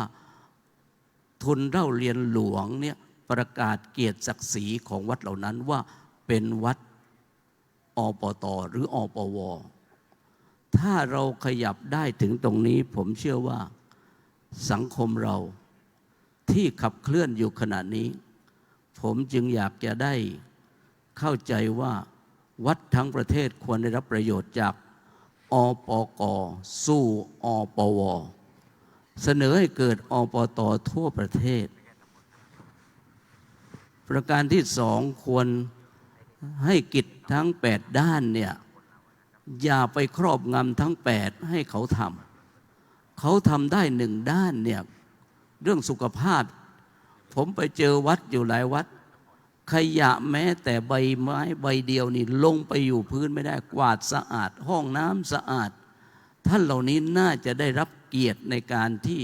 โครงการต่างๆที่เรามีอยู่เนี่ยทำให้วัดมีสัปปายะในการจัดกิจกรรมต่างๆในวัดไม่ทิ้งวัฒนธรรมที่เราจะต้องเอาใจใส่ในเรื่องของคำว่าเทวทูตทั้ง4นะความแก่ความเจ็บความตายและสมณะปัจจุบันเราได้ยินเรื่องคำว่าดูแลสุขภาพกันไปถึงวัดแล้วผมพยายามเสนอให้ทุกฝ่ายได้เห็นตอนนี้ก็ขอฝากครูบาอาจารย์ว่าขอช่วยประสานงานกับทางโรงพยาบาลอย่าศึกพระตอนป่วยผมมีโครงการ2 โครงการตอนนี้ก็คือพอป่วยขึ้นมาเขาเอาชุดที่เขามีโรงพยาบาลเนี่ยมาใส่สวมให้พระน่าจะต้องเอาโครงการเรามีอยู่ทุนเล่าเรียนหลวงนี่น่าจะตัดงบมาไว้แถวๆนี้บ้างก็ได้นะครับเพื่อจะได้ทำให้พระอยู่โรงพยาบาลน่ารักผมได้พยายามที่จะเสนอในมุมอย่างนี้ไว้เห็นในที่สุดนะครับแนวทางของหน่วยอปต.ที่ได้กล่าวไว้ว่าหน่วยอปต.เนี่ยมีที่ตั้งอยู่ในวัดเพื่อมุ่งหมายให้วัดได้กลับกลายมาเป็นมีบทบาทให้เป็นศูนย์กลางของชุมชนในด้านต่างๆผมขอฝากประโยคนี้ไว้ว่าขอให้วัดจงได้กลับมาเป็นศูนย์กลางของชุมชนแล้วอย่ามีเฉพาะวัดเฉลี่ยแล้วณวันนี้ยังไม่ได้ไปถึงครึ่งของวัดทั่วประเทศนะครับแล้วต่อไปวัดจะร้างมากขึ้นถ้าเราขยับไปให้เกิดผลที่เรียกว่ามีทุกวัดไว้เพื่อจะมีส่วนกับกิจกรรมของเราที่เรียกว่าทุนเล่าเรียนหลวงก็ขอให้วัดจงได้มีส่วนแห่งความดีความงามผมขอฝากสิ่งนี้ไว้ด้วยหัวใจครับสวัสดีครับทั้ง8หน่วยงานที่นำเสนอมาก็จะประมวลนะครับผู้ดำเนินรายการจะประมวลแล้วสรุปบนเวทีนี้ตอนที่เข้าสู่พิธีการก็คือเมื่อมีการถ่ายทอดสดโดยสถานีวิทยุโทรทัศน์ช่อง11เมื่อท่านประธานองคมนตรีมาถึงตอนแรกคิดว่ายังจะมีเวลาหยุดจนถึง15 นาฬิกาแต่ทีนี้มีสัญญาณว่าต้องหยุดเพื่อจัดเวทีเข้าสู่รายการเพราะฉะนั้นก็จะไปสรุปตอนนั้นนะฮะแต่ทีนี้โจทย์ที่ตั้งไว้เรื่องนวัตกรรมเนี่ยจะไม่สรุปเรื่องอื่นจะสรุปเรื่องเมื่อวานที่มีการเทศนาทั้งวันเนี่ยมันจะมีนวัตกรรมอยู่2 เรื่องนวัตกรรมนี่จะมีตามที่เขาเรียกออสโลแมนนวลเนี่ยที่สมาคมนวัตกรรมแห่งโลกเขากำหนดไว้เมื่อ20 ปีที่แล้วจะมี4 เรื่อง innovation ข้อที่1เรื่อง product ผลผลิตข้อที่2เรื่อง process กระบวนการผลิตข้อที่3เรื่อง marketing การตลาดหรือ service เรื่องการบริการ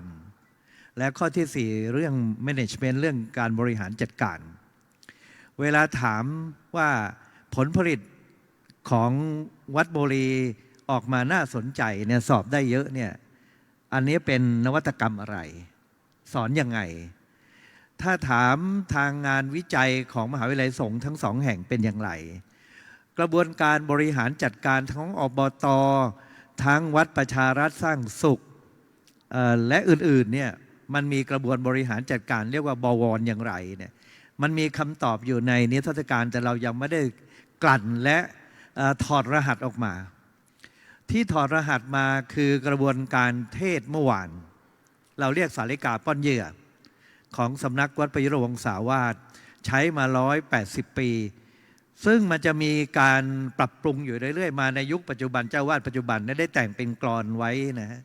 แล้วเราเอามาปฏิบัติปัจจุบันก็คือเทศนาลีลาไม่น่าเบื่อนี่คือนวัตกรรมด้านโปรเซสกระบวนการเราผลิตตามแนวนี้เทศนาลีลาไม่น่าเบื่อสาลิกาป้อนเหยื่อทำ5 อย่าง 1. ผู้ฟังคือจุดเด่นเป็นศูนย์กลางเราต้องใช้จริยาพัฒนาการในการพิเคราะห์ผู้ฟังก่อนที่จะเตรียมเทศผู้ฟังคือจุดเด่นเป็นศูนย์กลางข้อ 2. ยึดแนวทางพุทธเทศนาอย่าเทศเองต้องเอามาจากพระไตรปิฎกอัตถกถาฎีกาต้องมีอ้างบาลีนะยึดแนวทางพุทธเทศนา 3. แทรกนิทานสาธกยกภาษิตต้องเป็นบุคลาธิฐานมีเรื่องตัวอย่างประกอบเมื่อวานเราก็แสดงให้เห็นข้อ 4 แถมวิจิตรอลังการด้านภาษาเราเน้นเรื่องภาษานอกจากภาษาบาลีภาษาทั่วไปแล้วภาษาถิ่นเมื่อวานแสดงเห็นภาษากลางภาษาเหนือภาษาใต้ภาษาอีสานอลังการด้านภาษา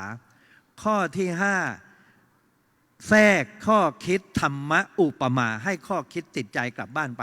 สาลิกาป้อนเหยื่อเพื่อปวงชนนี่คือ process นวัตกรรมที่เป็นจุดขายของการเทศนาทุกวันนี้ที่มันทั่วไปมันน่าเบื่อเทศสักแต่ว่าเป็นพิธีแล้วก็อ้างกันว่าฟังไปเถอะธรรมสวนามัยได้บุญจากการความตายแล้วเด็กทั้งข่าวยังไปเกิดเป็นเทพบุตรเลยคนก็หลับฟังอยู่เรื่อยแต่เราจะไม่เอาเราจะต้องไม่ให้มันน่าเบื่อสุดท้ายนวัตกรรมจริงๆอลังการด้านภาษาเอามารวมกันที่นี่เมื่อวานเทศภาษากลางภาษาเหนือภาษาใต้ภาษาอีสานเทศอย่างไรให้มันเป็นระบบเดียวกันตามสาริกาป้อนเหยื่อเราทำเสร็จเรียบร้อยมีวิดีโอบันทึกมีต้นฉบับมีอะไรต่างๆนี่คือนวัตกรรมแล้วก็ทำแล้วก็เลยถามบนเวทีแต่ว่าหมดเวลาแล้วมาพูดกันปีหน้ากันแล้วกันปีนี้ขอบคุณทุกรูปครับสวัสดีครับ